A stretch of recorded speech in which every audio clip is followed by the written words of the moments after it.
नमस्कार दोस्तों, स्वागत है आपका लॉर्ड ऑफ द मिस्ट्रीज के एक नई वीडियो में। और आज की वीडियो में कहानी ठीक वहीं से शुरू होगी जहां पिछली वीडियो में खत्म हुई थी। यानी कि क्लाइन अपने अमेजिंग स्किल्स की मदद से कहीं ना कहीं शैरन और मैरिक की मदद कर चुका है। कैसे किया मदद? वो उस मम्मी को चुरा लिया। याद है ना, तूतामन्नेस 2 मम्मी थी कुछ, उसको क्लाइन चुरा लेता है, वो भी 4 डेमिगॉड्स के बीच से। अब क्लाइन तो चोरी कर लिया, लेकिन इस चोरी का असर भी तो कहीं ना कहीं पड़ेगा। तो हाँ, इस वीडियो में वही असर दिखना शुरू होता है। जैसे कि प्रिट्ज हार्बर के जो बैकलैंड के अंदर ही है, उसके एक अपार्टमेंट के अंदर हम उस गोल्डन आइड डेमिगॉड को देख पाते हैं और उसके साथ वो लेडी डेमिगॉड भी थी जो कि उसकी सहायक थी। और ये दोनों एकदम हैरान हो रहे थे कि ये कौन बंदा था थर्ड पार्टी जो कि बीच में आया, बाव वगैरह किया, स्माइल किया और चोरी करके भाग गया मम्मी को। ये दोनों डेमिगॉड्स इतना भी नहीं समझ पा रहे थे कि जो भी बंदा आया, चोरी किया, वो ब्लड वाला सॉइल उठा के ऐसा क्या किया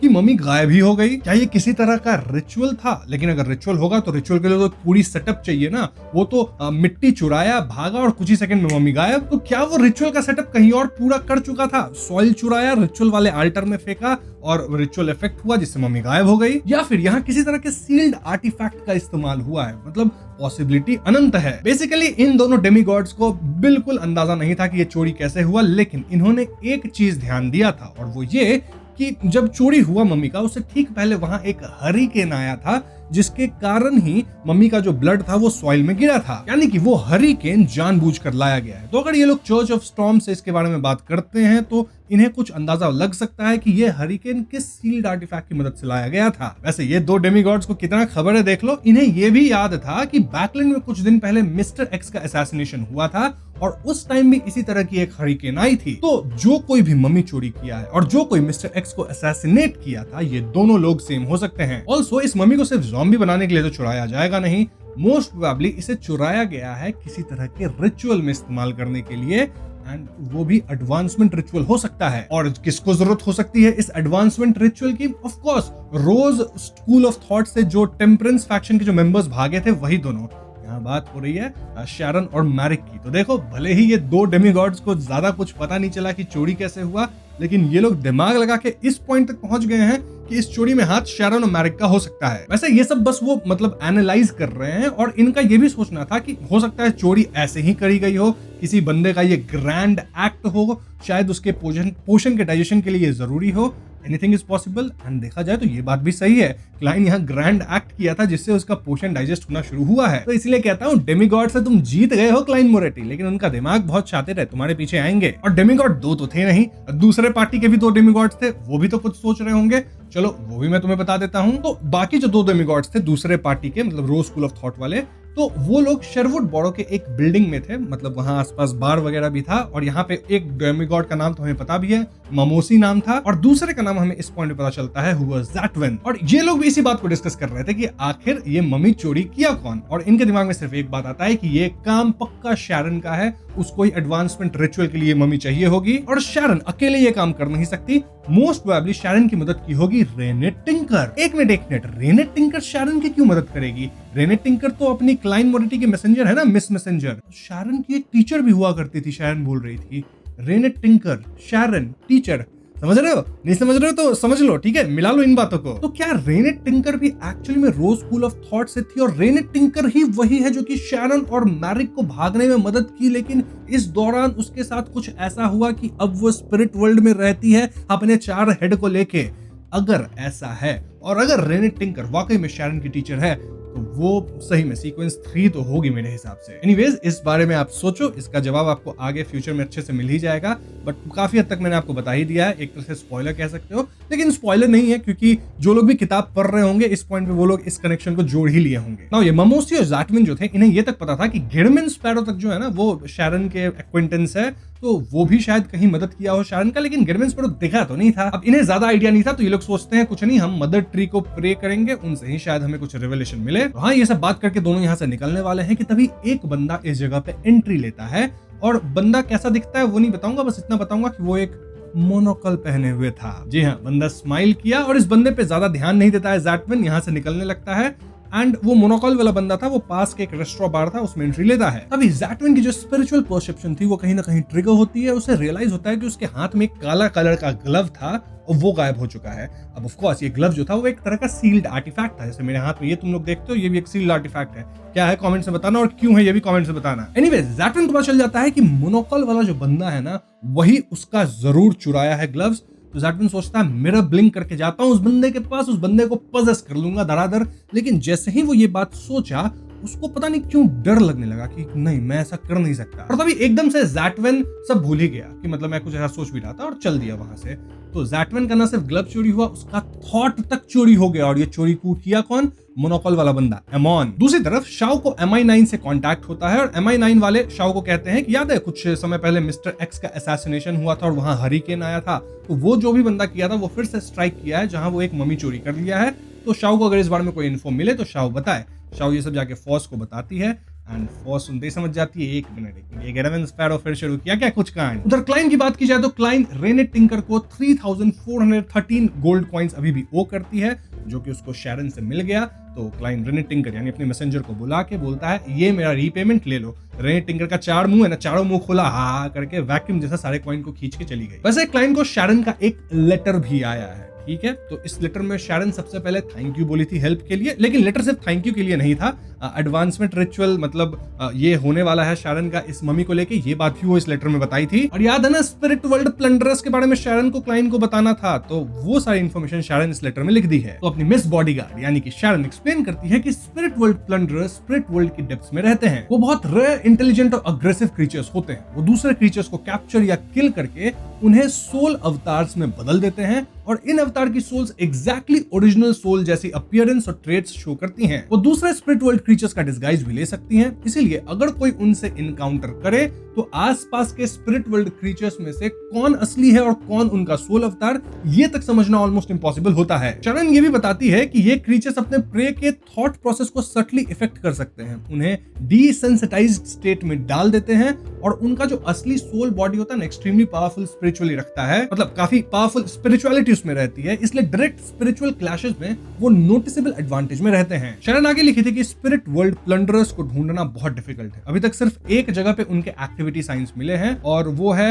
मतलब स्पिरिट वर्ल्ड की कैल्डेरन सिटी में। कैल्डेरॉन सिटी एक लेजेंडरी सिटी है जिसका ओरिजिन मिस्टीरियस है और अननोन है। इसके बारे में 3 मेजर थियरीज हैं। पहली थियरी कहती है कि ये कभी डेथ का रेसिडेंस था, यानी अंडरवर्ल्ड का एंट्रेंस है। दूसरी थियरी कहती है कि ये सेकंड एपॉक के किसी डेड एंशिएंट डेटी का डिवाइन किंगडम था जो स्पिरिट वर्ल्ड के अट्रैक्शन की वजह से सिंक होकर एक साइमल्टेनियसली रियल और इल्यूजरी सिटी बन गया। तीसरी थ्योरी कहती है कि कैटाक्लिज्म के दौरान स्पिरिट वर्ल्ड ने एक रियल सिटी को डायरेक्टली स्वॉलो कर लिया और वही कैल्डेरॉन सिटी बन गई। शरण बोलती है कि चाहे कौन सी भी थियरी सही हो, एक बात क्लियर है, ये सिटी एक्सट्रीमली डेंजरस है और उसमें बहुत स्ट्रेंज और स्पेशल चीजें मौजूद हैं। वो एडमिट करती है कि उसके पास कैल्डेरॉन सिटी के मिस्टिसिज्म कोऑर्डिनेट्स तो नहीं है। Most high level spirit world creatures को भी उसकी एग्जैक्ट लोकेशन नहीं पता है। लेकिन शरण यहाँ 2 सजेशंस देती है क्लाइंट को। पहला, एक स्पेशल सीक्रेट डीड रिचुअल करके रेड लाइट और मोयरा से प्रे करो एंड देन उससे आंसर मांगो। उसने डिटेल में रेड लाइट एक्सप्लेन नहीं किया और लिखा कि अगर क्लाइंट को उसके बारे में नॉलेज ना हो तो वो उसे दोबारा लेटर लिखकर पूछ सकता है। दूसरा सजेशन था अब्राहम फैमिली के किसी मेंबर को ढूंढना, क्योंकि उनके पास ट्रैवलर पाथवे की लेगेसी है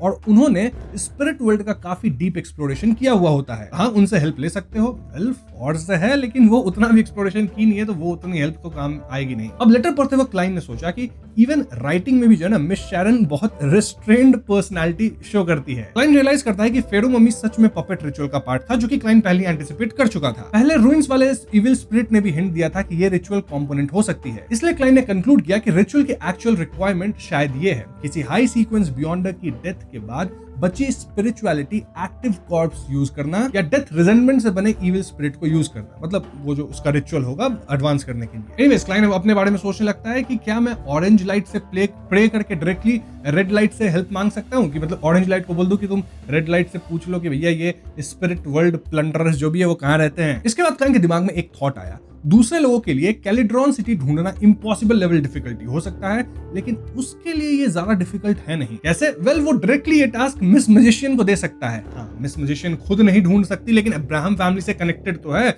उनसे तो पूछ के आ सकती है। क्लाइन ने अंदर होप किया कि कैलिड्रॉन सिटी वाली फर्स्ट थियरी सही निकले। अगर वो सच में डेथ का रेसिडेंस या अंडरवर्ल्ड एंट्रेंस हुआ तो फ्यूचर में जब वो मिस्टर अजिक से मिलेगा तो शायद उस मिस्टीरियस सिटी के डेंजरस रेसिडेंट्स 2 लाइन में खड़े होकर उसको वेलकम करेंगे, क्योंकि अजिक का ऑरा ही इतना है। डेथ रिलेटेड कुछ भी बात होगा, मिस्टर अजिक को सब सैल्यूट करेंगे। बात तो सही है। अब जब क्लाइन यहाँ स्पिरिट वर्ल्ड प्लंडरर्स की इंफॉर्मेशन को केयरफुली एनालाइज किया तो वो नोटिस करता है कि उनमें मैरियनिटिस्ट और बिजारो सॉर्सरर पाथवेज के कुछ ट्रेड्स तो मिलते हैं। ये creatures genuinely dangerous high level spirit world beings थे। स्पेशली उनका सोल अवतार्स को ओरिजिनल सोल की एग्जैक्ट अपीयरेंस, परफॉर्मेंस और ट्रेड्स देना ऑलमोस्ट बिजारो सॉर्सरर की उस एबिलिटी जैसा था जहां वो अपनी पावर्स मैरियनेट को टेम्परली ट्रांसफर कर सकते हैं। याद है कि नहीं, फॉगी टाउन के अंदर ज़रातोल ऐसा कर पाया था। क्लाइन ने स्पेकुलेट किया कि शायद ज़रातोल के लेवल पे या फिर सीक्वेंस 3 यानी स्कॉलर ऑफ योर वाले स्टेज पे कोई बियॉन्ड टेम्परली कुछ पावर्स अपने मैरियनेट्स या दूसरे क्रीचर्स को भी दे सकता है। अभी ज़रातोल ऐसा कर पाया था। जो भी हो, लेटर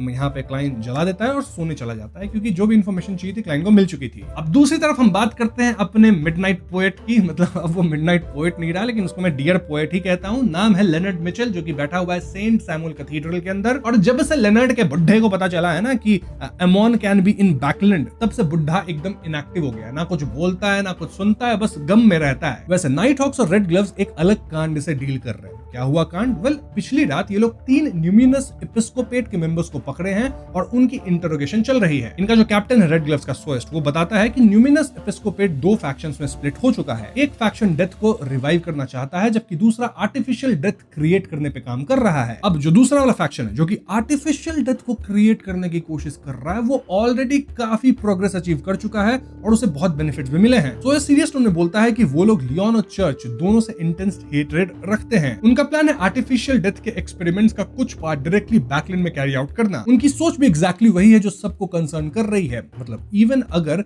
एक्सपेरिमेंट फेल हो गया तब भी कैपिटल ऑफ कैपिटल्स को डिवास्टेटिंग डैमेज पहुंचा सकता है। तो इसने फर्दर एक्सप्लेन किया कि उनके नए मिशन के लिए उन्हें सदर्न कॉन्टिनेंट जाना होगा। वहां उन्हें टेस्टिमनीज और क्लूज के बेसिस पे न्यूमिनस एपिस्कोपेट के आर्टिफिशियल डेथ फैक्शन के की मेंबर्स को ट्रैक करना है। साथ ही ये भी फिगर आउट करना है कि बैकलैंड में उनके कितने हिडन रेमिडेंट्स अभी भी बचे हुए हैं, ताकि बाद में सबको कंप्लीटली अपरूट किया जा सके। उसने यह भी बताया कि मैम डेली उनकी मिशन में असिस्ट करेंगी। चर्च उन्हें एडवांस पेमेंट की तरफ पोर्शन प्रोवाइड करेगा, ताकि वो रिचुअल प्रिपेयर करके मिशन पे जाने से पहले गेटकीपर बन सके। इसके अलावा सदर्न कॉन्टिनेंट की high ranking deacon her excellency the goddesses Ilia, पता नहीं जो भी नाम है, EYLLY है, इलिया बोलते हैं। तो हाँ, इलिया और जो लोकल नाइट हॉक्स है वो भी इनकी हेल्प करेंगे। वो लोग नेसेसरी सील्ड आर्टिफैक्ट्स प्रोवाइड करेंगे और प्रिलिमिनरी जितना भी इन्वेस्टिगेशन होगा उसमें असिस्ट करेंगे। फाइनली सोएस्ट ने सबको रेस्ट और प्रिपरेशन का ऑर्डर दिया, क्योंकि कल रात मिशन स्टार्ट होना था। यहाँ पे नाइट हॉक्स के कई मेंबर थे, ऑफ कोर्स लेनर्ड था, उसके अलावा सिंडी, बॉब और बाकी मेंबर्स सब खड़े होकर लाउडली बोलते हैं, यस कैप्टन, हम लोग रेडी, और चले जाते हैं। अब ये सब सुन के लेनर्ड के दिमाग में मतलब एक थॉट आता है कि ये मिशन जो है ये एक परफेक्ट अपॉर्चुनिटी है बैकलैंड को टेम्पररी लीव करने का और एमोन का जो थ्रेट आ गया उससे बचने का। तो हाँ, जैसे ही लेनर्ड वापस अपने घर जाता है 7 पिंस्टर स्ट्रीट, वो अपने बुढ़े से बात करता है इस बारे में। बुढ़ा तो ऐसे ही उसके कंधे पे ही बैठा रहता है हमेशा, बट इस बारे में खुल के बात नहीं कर सकता ना वहां पे। तो अब घर आके बात करता है कि मतलब ओल्ड मैन, प्रॉब्लम हो गया अपना सॉल्व, हम लोग निकल जाएंगे बैकलैंड से और एमोन आएगा, बैकलैंड में कुछ मिलेगा नहीं, शायद वो वापस चला जाएगा। और लेनर्ड फील करता है कि उसके बुढ़े की आवाज भी अब थोड़ी सी लाइट हो गई थी, वो भी थोड़ा सा टेंशन फ्री हो गया कि चलो भैया अच्छा है बैकलैंड छोड़ के जा रहे हैं, वरना एमोन से बड़ा डर था। अब थोड़ी देर बाद सोचने के बाद लेनर्ड ने कॉशियसली बोला कि क्या मुझे क्लाइन मोरेटी को लेटर लिख के बताना चाहिए कि हम लोग काफी लॉन्ग टाइम के लिए बैकलैंड छोड़ रहे हैं, क्योंकि एमोन के यहाँ होने की वार्निंग क्लाइन ही इन्हें दिया था एंड हमें क्लाइन को भी ये बात बता देना चाहिए। तो पहले जोरवास जो बुड्ढा है वो कहता है ठीक है बता दो क्लाइन को। तो लेनर्ड यहाँ लेटर लिखता है और मतलब ऑफ कोर्स गिरमिन स्पैरो के मैसेंजर को वो समन करता है और लेटर में बस इतना लिखता है कि हम लोग सदर्न कॉन्टिनेंट जा रहे हैं फॉर सम टाइम। अब जब गिरमिन स्पैरो के मैसेंजर को समन किया तो आ गई रेने टिंकर 4 हेड लेकर, उसको देख के डर गया अपना लेनर्ड। डरा नहीं, वो बस देखा कि भाई इसकी मैसेंजर भी बड़ी खतरनाक है, मतलब ये क्लाइन मोरेटी की। पूछता है कि ये लेटर मेरे को भिजवाना है गिरमिन स्पैरो को, तो हो जाएगा? बोलती है हाँ हो जाएगा, 1 गोल्ड कॉइन चाहिए। सोचता है अरे गोल्ड कॉइन भी देना पड़ेगा, तो ठीक है गोल्ड कॉइन दे देता है और रेने टिंकर लेटर लेके चली जाती है। अब रेने टिंकर के जाते ही लेनर्ड कहता है कि ये मैसेंजर थोड़ी अजीब नहीं है बुड्ढे अंकल? और बुड्ढे अंकल कहते हैं कि इसके बारे में कुछ उल्टा पुल्टा मत बोलना, ठीक है? इसके पीछे तक मत बोलना, क्योंकि ये नॉर्मल लग नहीं रही। इसकी हालत मेरी जैसी है, तो ये मेरे जितना पावरफुल हो सकती है। पता नहीं किस सीक्वेंस पे है, अभी बस इसकी हालत ठीक नहीं है, जिस कारण से इस स्टेट में है। एंड दिस टेल्स अस कि ये जो फूल का ऑर्गेनाइजेशन है, जिसमें तुम्हारा दोस्त है वो क्लाइन मोरेटी, भैया उसके अंदर बहुत खतरनाक लोग हैं। ये लोग सब एक मिस्टर फूल किसी को सर्व करते हैं।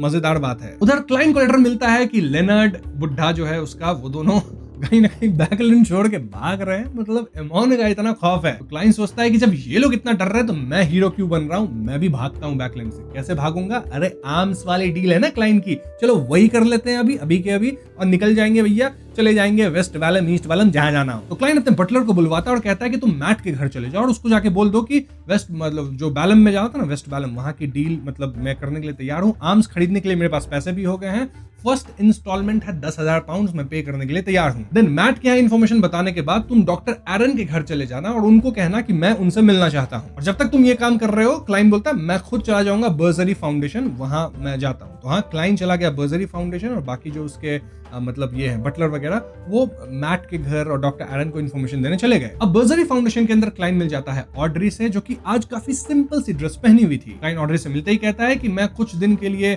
अवेलेबल नहीं रहूंगा, मैं जा रहा हूँ सदर्न कंटिनेंट, वहां कुछ मैटर है उससे डील करना है। बेसिकली मिलिट्री से मेरी पार्टनरशिप हुई है उसी चीज को लेके। लेकिन ऑड्री मनी मन सोचती है कि गेटमैन बाबू मेरे को बेवकूफ मत बनाओ, हो सकता है तुम्हारा पार्टनरशिप हुआ होगा मिलिट्री के साथ, लेकिन वहां जाके तुम सीक्वेंस 5 के लोगों को निपटाओगे, गुंडों को। एंड इनके साथ वंडर कर रहे हैं कि ऑड्री सिंपल ड्रेस क्यों पहनी है। तो याद है ना, उसको स्कूल वगैरह विजिट करना है, जो कि वो स्टार्ट कर भी चुकी है।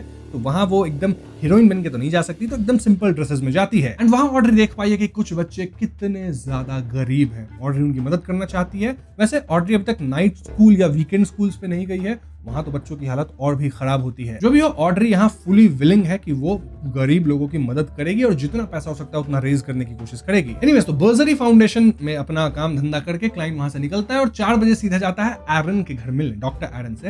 एंड डॉक्टर एरन भी सरप्राइज्ड कि आप इतना सडन विजिट क्यों किया, आपका मतलब बटलर बताया नहीं कि रीजन क्या आपके विजिट का। क्लाइन उनसे कहता है कि भैया ऐसी बात है कि मैं जा रहा हूँ सदर्न कंटिनेंट, तो वहां पे इंसेक्ट्स होते हैं, डिजीज होते हैं, तो मैं प्रायर में ही आपसे कुछ दवा लेना चाहता था। डॉक्टर एरन कहते हैं ठीक है, दवा मैं दे दूंगा, और वो दवा लिख भी देते हैं क्लाइन के लिए। जाने से पहले क्लाइन कहता है कि मैं थोड़ा सा वॉशरूम यूज करना चाहता हूँ आपका। डॉक्टर कहते हैं बिल्कुल बिल्कुल, जाके यूज कर लो। यही तो क्लाइन को चाहिए था, क्लाइन दवा लेने थोड़ी आया था। बियॉन्डर्स बीमार पड़ते ही नहीं है अनटिल मतलब पैनेटिया आ जाए, वो बीमार पड़वा देती है। इन जनरल बियॉन्डर्स उतना बीमार पड़ते नहीं है, थोड़ा बहुत ही पड़ते हैं एक्सटर्नल फैक्टर से। क्लाइन तो यहाँ आया था विल ऑसेप्टिन से बात करने। तो जब वॉशरूम बोल के गया है तो मिरर में विल ऑसेप्टिन आ गया। विल ऑसेप्टिन को भी समझ में आ गया ये बंदा क्यों आया मेरे घर। मतलब ये समझ में आ गया कि मेरे से बात करने है, लेकिन क्या बात करने आया। ये विल ऑसेप्टिन पूछ ही लेता है क्लाइन से कि भाई तू मेरे घर आ गया, अब बताओ क्या काम है तेरे को। क्लाइन कहता है देखो विल भैया, मैं जा रहा हूँ सदर्न कंटिनेंट, ठीक है, एंड मैं नहीं चाहता कि जब तुम्हारा जन्म हो तो मैं उस इवेंट को मिस करूं। तो तुम खुद ही बता दो कि तुम कब जन्म लेने का प्लान कर रहे हो, तब तक मैं काम वाम निपटा के वापस आ जाऊंगा। इस पे विल ऑसेप्टिन कहता है कि मतलब मेरे को नहीं पता कि मैं कब जन्म ले रहा हूँ। और क्लाइंट कहता है एक मिनट, तुम एंजल हो ना सीक्वेंस 1 के, तुमको भी नहीं पता कि तुम कब जन्म ले रहे हो। इस पे विल ऑसेप्टिन थोड़े हेजिटेंट टोन में जवाब देता है कि तुम समझ नहीं रहे मेरी बात, ठीक है, मैंने ऑलरेडी 3 डेट्स आइडेंटिफाई कर ली हैं, इनका फेट के साथ स्पेशल कनेक्शन है, लेकिन मैंने अभी तक डिसाइड नहीं किया कि इन 3 में से किस डेट पे जन्म लूं, क्योंकि सब कुछ अभी मेरे लिए ब्लरी है, थोड़ा सा डिसीजन में जल्दी ले नहीं पा रहा हूँ, ठीक है, मेरे पावर्स कहीं ना कहीं भी लिमिटेड है। तो जब टाइम आएगा ना तभी मैं सडनली समझ पाऊंगा कि ठीक है इस डेट में मुझे जन्म लेना चाहिए, तब मैं जन्म ले लूंगा। वही क्लाइंट सोच रहा है कि कैसा इंसान है ये विल ऑसेप्टिन, इसको डिसाइडोफोबिया है क्या, डिसीजंस नहीं ले पाता क्या ये। और इससे तो मेरे को फ्रॉड फॉर्च्यून टेलर वाली वाइब आ रही है थोड़ी सी। एनीवेज, क्लाइंट यहाँ विल ऑसेप्टिन से पूछता है कि फिर मुझे कैसे पता चलेगा कि तुम मतलब कब जन्म ले रहे हो, ताकि मैं वापस आकर ट्रांजैक्शन कंप्लीट कर सकूं। याद है ना, प्लेसेंटल ब्लड चाहिए। और ऐसे भी क्लाइंट के पास जो पेपर क्रेन था वो तो अब यूज करने लायक रहा नहीं, फट चुका है। इस पे विल ऑसेप्टिन कहता है मैं कुछ नहीं कर सकता, मैं अभी भी अपनी माँ के वूम्ब में ही हूँ, ठीक है, मेरे से तुम बहुत एक्सपेक्टेशन करते हो। हाँ, तुम उस पेपर क्रेन पे अब लिख नहीं सकते, लेकिन वो अभी भी मुझे तुम्हारी लोकेशन लोकेट करने में हेल्प कर सकता है। तो अगर कुछ ऐसा सिचुएशन आता है जहां मैं जन्म लेने वाला हूँ तो मैं तुम्हें इन्फॉर्म कर दूंगा। इस पे क्लाइंट कहता है कि ठीक है, आप मुझे लोकेट कर लोगे, लेकिन पेपर क्रेन कुछ ज्यादा डैमेज नहीं हो गया है, तो उससे फ्यूचर में उस मतलब मेरे को लोकेट करने में शायद आपको भी दिक्कत हो, उस पेपर क्रेन की मदद से कभी भी खत्म हो सकता है, मतलब उसमें लिख तो सकते नहीं, वो क्रेन भी जा सकता है। देन क्लाइंट वाज लाइक एक काम करना विल भैया, तुम जब जन्म ले लोगे ना तो मेरे मैसेंजर को समन कर लेना और लेटर भेजवा देना मेरे को एक। और इस पे विल ऑसेप्टिन कहता है कि तुम मतलब थोड़ा पागल वागल हो क्या, क्लाइन मोरेटी, मतलब क्लाइन मोरेटी नहीं, उसको तो दूसरे नाम से वो जानता है, गेरमैन स्पैरो, डोइन डांटेस, बोलता है तुम थोड़ा पागल वागल हो क्या डोइन, मतलब मैं एक जन्म लिया नवजात शिशु हूंगा और मैं तुम्हारे मैसेंजर को बुलाऊंगा, लेटर लिखूंगा, लेटर फोल्ड करके मैसेंजर भिजवाऊंगा।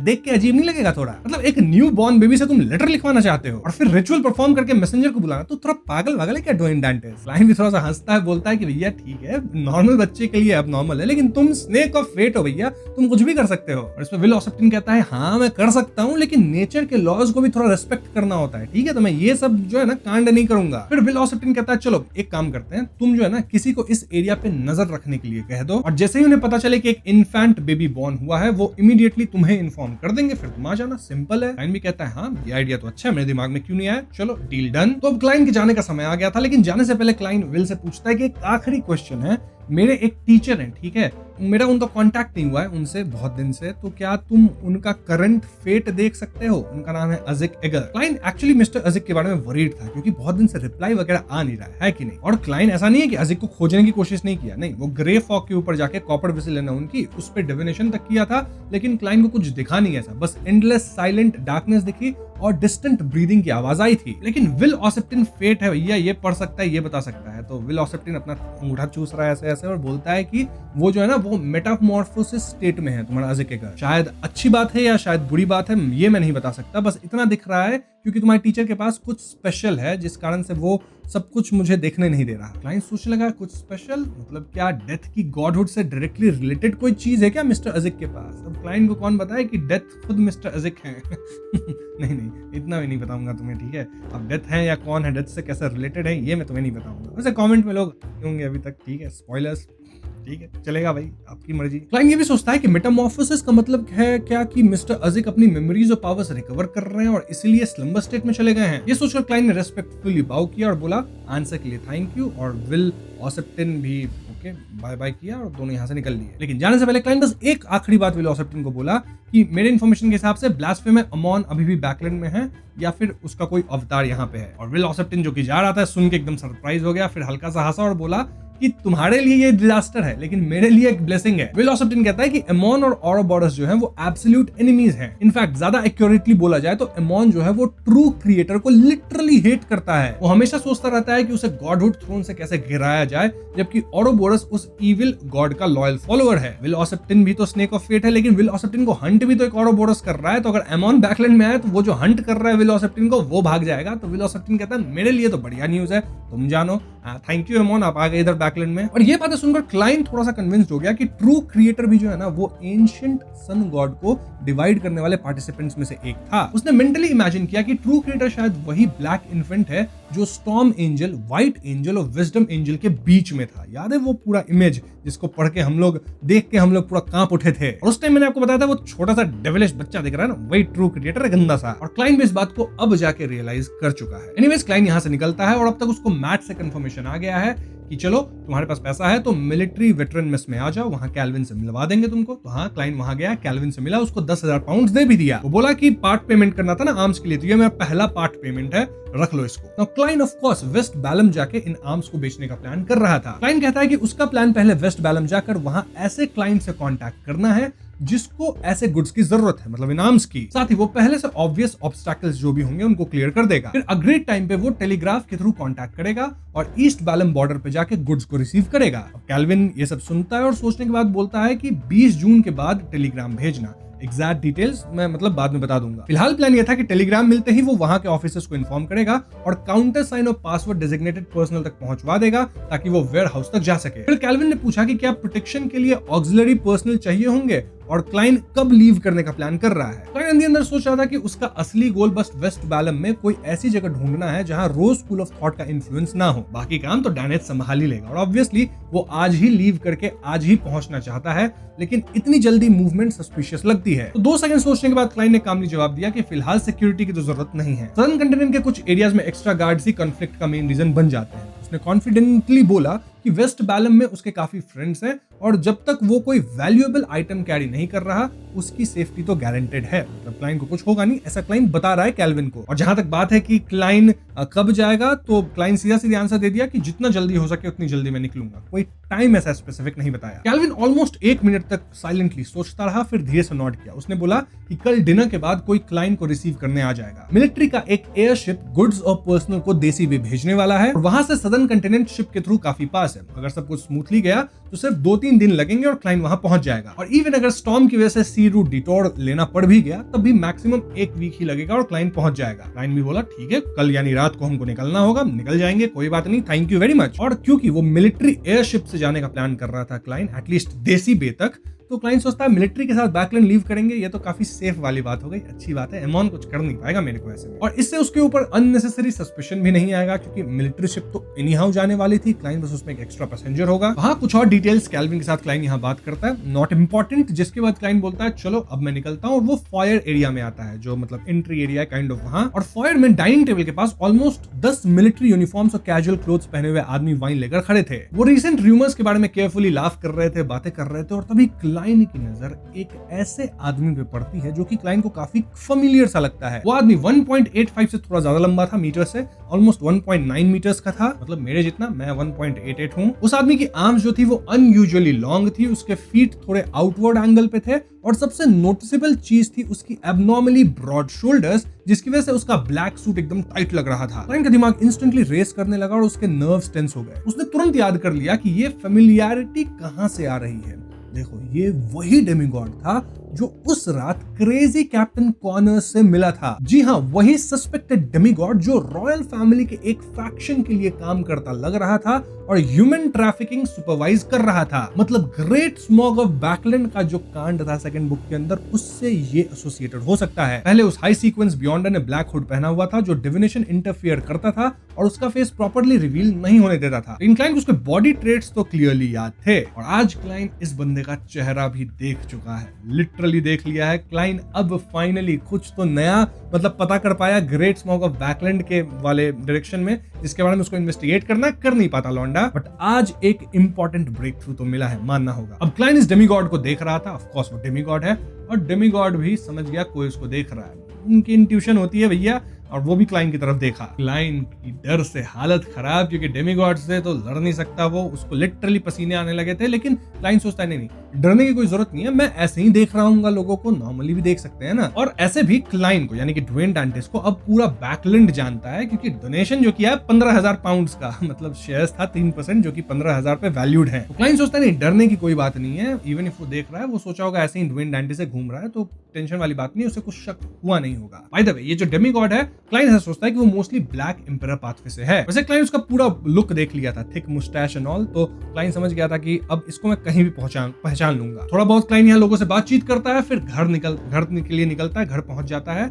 और यहाँ क्लाइन पहुंचते ही अपनी जो हाउसकीपर तनेजा है उसको 500 पाउंड देता है कि मैं कुछ समय के लिए मतलब बाहर जा रहा हूँ सदर्न कंटिनेंट, तो घर चलाने के लिए ये पैसे तुम इस्तेमाल कर सकती हो। अब रिचर्डसन यहाँ बोलता है कि मास्टर, अगर आप सदर्न कंटिनेंट जा रहे हैं तो मुझे भी साथ लेके चलो। मैं सदर्न कंटिनेंट में पैदा हुआ था और ड्यूटेनीज लैंग्वेज जो वहाँ चलती है उसको मैं काफी फ्लुएंटली बोल सकता हूँ। मुझे वहाँ की अलग अलग लोकल ट्रेडिशंस और कस्टम्स का भी काफी अच्छा नॉलेज है, तो शायद मैं आपके किसी काम आ जाऊँ। मेरे वहाँ काफी फ्रेंड्स भी हैं और वो सब ड्यूटेनीज फ्लुएंट बोलते हैं और लोकल ट्रेडिशंस को भी अच्छी तरह से समझते हैं। क्लाइन सोचता है बात तो सही है, लेकिन वहाँ तो क्लाइन ऐसे भी अकेले जाना चाहता था, उसको काम वगैरह था एंड हेल्प चाहिए, तो डैनिट्स और बाकी लोग तो हैं ही, तो नहीं चाहिए, ठीक है। तो क्लाइन कहता है कि देखो भाई, आई अप्रिशिएट कि तुम मुझे हेल्प ऑफर कर रहे हो, लेकिन तुम्हारे पास और भी इंपॉर्टेंट काम होंगे, राइट? तो तुम बैकलैंड में ही रहो, मेरे लिए फिक्स्ड इंटरवल्स पे मेरे दोस्तों को कुछ गिफ्ट्स वगैरह डिलीवर करते रहना, और टाइम आने पे मैं तुम्हें नामों का लिस्ट दे दूंगा। और हाँ, ज्यादा न्यूज़पेपर पढ़ो, इन्वेस्टमेंट अपॉर्चुनिटीज पे नजर रखो और ग्राउंड पे जाकर प्रॉपर चेक्स भी करो, और हमेशा मुझे एक डिटेल्ड रिपोर्ट भेजते रहना। इसके लिए मैं मैम तनेजा से स्पेशली कुछ फंड्स प्रिपेयर करवा दूंगा, तो तुम यहाँ रह के मेरा जो घर है और मेरे जो काम है उसको संभालो,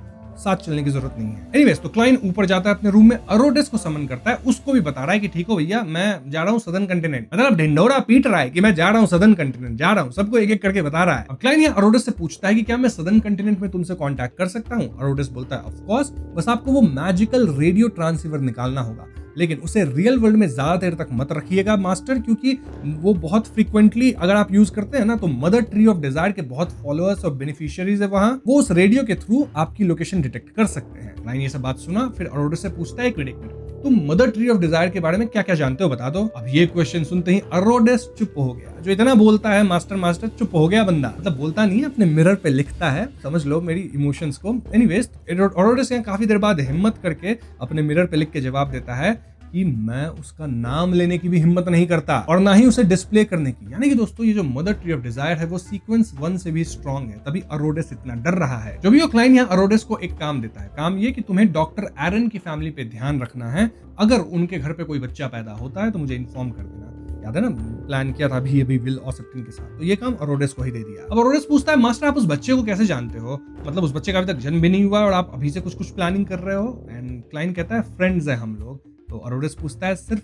फ्रेंड्स ही हैं या फिर वो कुछ है मतलब मैजिकल जैसा। क्लाइंट यहाँ टॉपिक चेंज कर देता है, इसका जवाब अरोडेस को नहीं देता है और वो सीधा अरोडेस से पूछता है कि देखो अरोडेस, मेरे पास एक दूसरा सवाल है।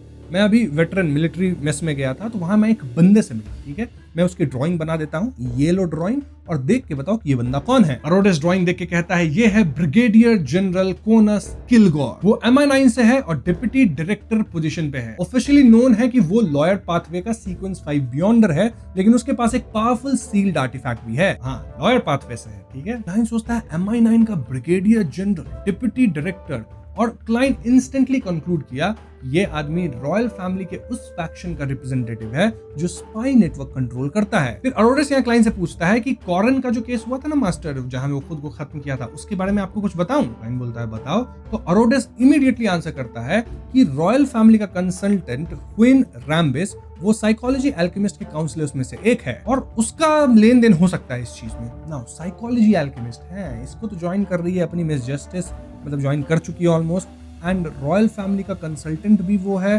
तो मिस जस्टिस से तो उसका मतलब होगा 60 गांठ अच्छा खासा। और ये बात सुन के कहीं ना कहीं क्लाइंट को एग्जैक्टली समझ में आ गया कि साइकोलॉजी एल्केमिस्ट एग्जैक्टली क्या प्लान कर रहे हैं, या फिर रॉयल फैमिली का कोई फैक्शन करंट पॉलिटिकल सिचुएशन से अनहैप्पी होकर सीक्रेटली इवेंट्स को पुश कर रहा है। क्लाइंट को पहले लगता था कि साइकोलॉजी एल्केमिस्ट सिर्फ एकेडमिक्स और एंशिएंट रूइंस रिसर्च में इंटरेस्टेड ऑर्गेनाइजेशन है, लेकिन अब उसे रियलाइज हुआ कि ऑलमोस्ट हर सीक्रेट ऑर्गेनाइजेशन एक पॉइंट पे पावर गेन करने और वर्ल्ड को इन्फ्लुएंस करने की कोशिश करते हैं। शायद ये भी किसी एंकर रिक्वायरमेंट का पार्ट हो। उसने फर्दर सोचा कि क्वीन रैम्बिस जो कर रहा है वो उसका पर्सनल एक्शन हो सकता है, या फिर ये पूरी ऑर्गेनाइजेशन का डिसीजन भी हो सकता है। अगर सिर्फ पर्सनल एक्ट हुआ तो सिचुएशन मैनेजेबल है, लेकिन अगर पूरी ऑर्गेनाइजेशन इन्वॉल्व हुई तो फ्यूचर में मिस जस्टिस के लिए बहुत डिफिकल्ट चॉइसेस आ सकती हैं, स्पेशली तब जब मिस जस्टिस की पोजीशन साइकोलॉजी एल्केमिस्ट के अंदर भी ऊपर जाने लगेगी। क्लाइंट का दिमाग रैपिडली थॉट्स को प्रोसेस कर रहा था जब वो फिर से क्वेश्चन आंसर गेम पे रिटर्न हुआ। वो तुरंत अरोडेस से पूछता है कि और कुछ मतलब तुम कहना चाहोगे। अरोडेस यहाँ अपने मिरर के सरफेस पे सिल्वर लाइट बिना हेजिटेशन के मतलब डाला, उस पे नई लाइंस आने लगी जिसमें वो काफी कुछ बताता है। वो कहता है कि ग्रेट मास्टर, एमॉन ऑलरेडी बैकलैंड में आ चुका है, बिल्कुल जैसा आपने एक्सपेक्ट किया था। अब क्योंकि यहाँ उसका अवतार आया है तो मैं उसे देख सकता हूँ। क्लाइंट ने आईब्रोज रेस की और अंदर सोचा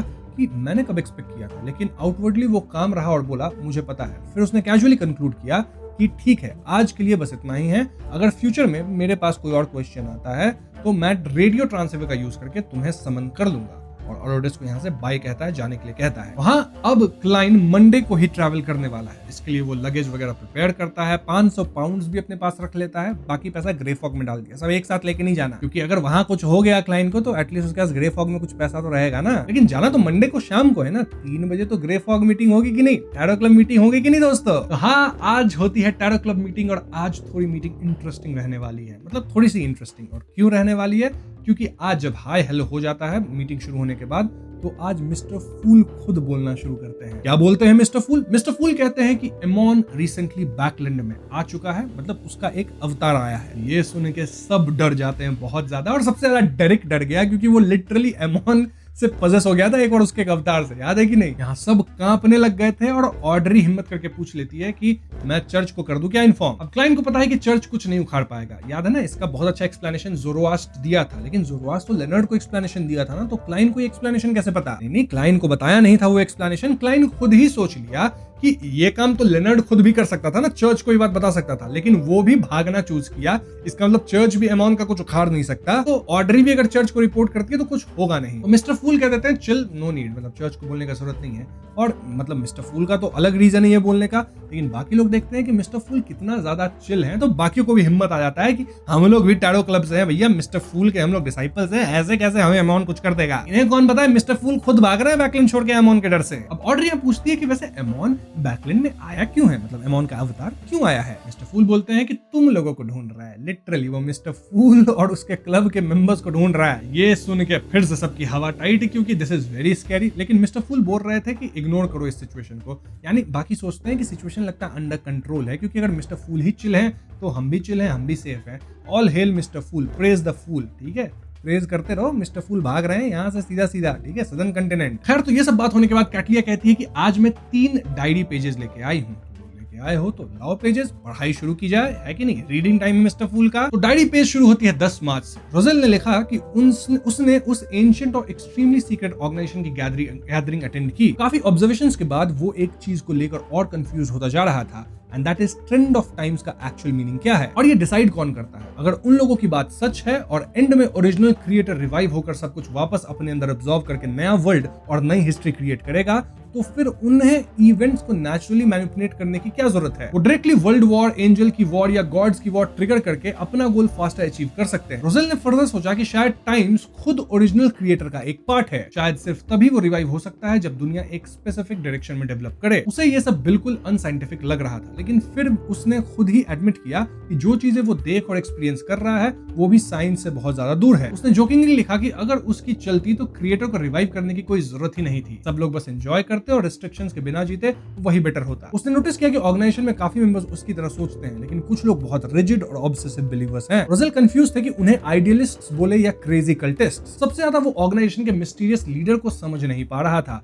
ओल्ड मिस्टर अर्मिस ने उसे बताया कि ऑर्गेनाइजेशन की शुरुआत उस लीडर ने ही की थी। वो उन लोगों को गैदर करता था जो उसके बिलीव्स और गोल्स शेयर करते थे, लेकिन अजीब बात यह थी कि वो लीडर ऑलमोस्ट कभी अपने थॉट्स ओपनली एक्सप्रेस नहीं करता था। ऑर्गेनाइजेशन के मेंबर्स अपने पर्सनल मोटिव्स के लिए भी काम करते थे और वो उन्हें रोकता भी नहीं है। कभी कभी रोजेल उसके एग्जिस्टेंस को ही भूल जाता है, क्योंकि वो सिर्फ चुपचाप बैठकर सबकी बातें सुनता रहता है। अब इस ऑर्गेनाइजेशन का लीडर कौन है वो तो मैं आपको अभी बताऊंगा नहीं, है बहुत कुछ तगड़ा आदमी। लेकिन एक इंसिडेंट ने रोजेल को उसकी रियल पावर दिखा दी। एक हाई सीक्वेंस बियॉन्डर ने सपोजेडली ट्रेंड ऑफ टाइम्स के अगेंस्ट एक्ट किया था। बस लीडर ने उसका नाम आगे रखा और 30 सेकंड्स के अंदर उस आदमी को एलिमिनेट करने का टारगेट बना दिया गया। रोजेल को पूरा यकीन था कि वो जो बेचारा है टारगेट, वो समर तक तो सर्वाइव नहीं ही करेगा। इसलिए उसने डायरी में डाउट के साथ लिखा कि क्या ये कोई एंशिएंट गॉड है जो सेकंड एपॉक से सर्वाइव कर रहा है। क्लाइंट डायरी पढ़ते हुए कंपेयर कर रहा था कि ट्वाइलाइट हर्मिट ऑर्डर का मिस्टीरियस लीडर बिल्कुल स्पेक्टेटर पाथवे जैसा बिहेव करता है, सिर्फ चुपचाप सबको ऑब्जर्व करता है और जब कुछ चाहता है तो इंस्टेंटली कॉन्सेंसस बन जाता है। इसलिए क्लाइंट और कन्विंस्ड हो गया कि वो और कोई नहीं बल्कि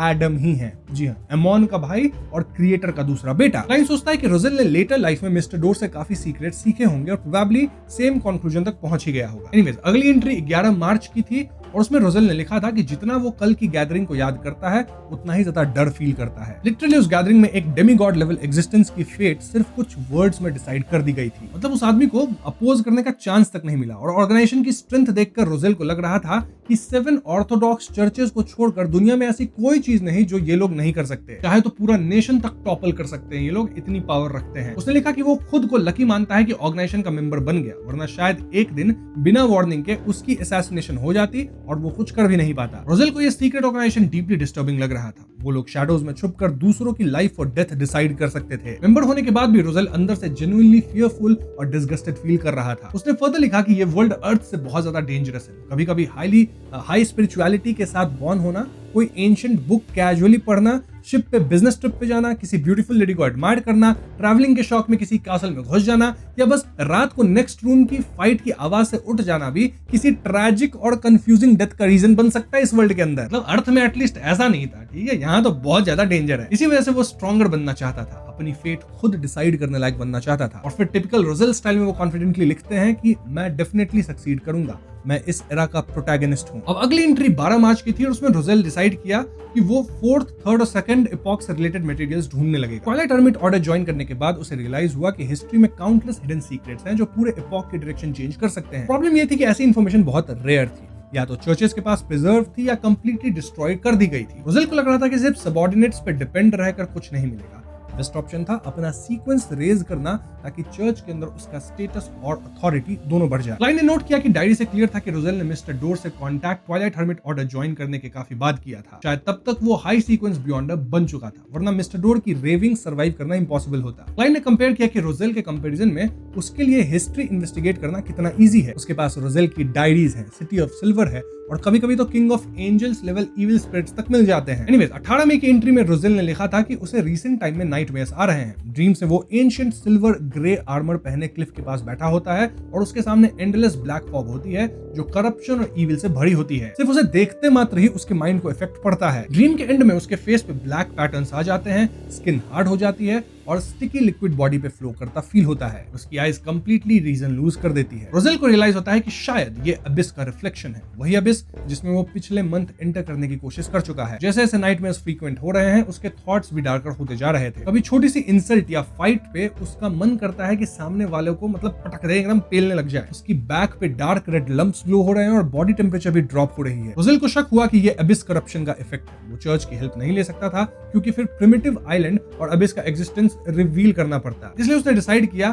कि वो इटर्नल ब्लेजिंग सन चर्च के प्रीस्ट और बिशप से सीक्रेटली प्यूरिफिकेशन करवाएगा। नाउ 19 मई की एंट्री में रोजेल लिखते हैं कि सीक्रेट ट्रीटमेंट के बाद उनकी कंडीशन काफी बेटर हो गई है, सारे एब्नॉर्मलिटीज इंप्रूव हो गए हैं।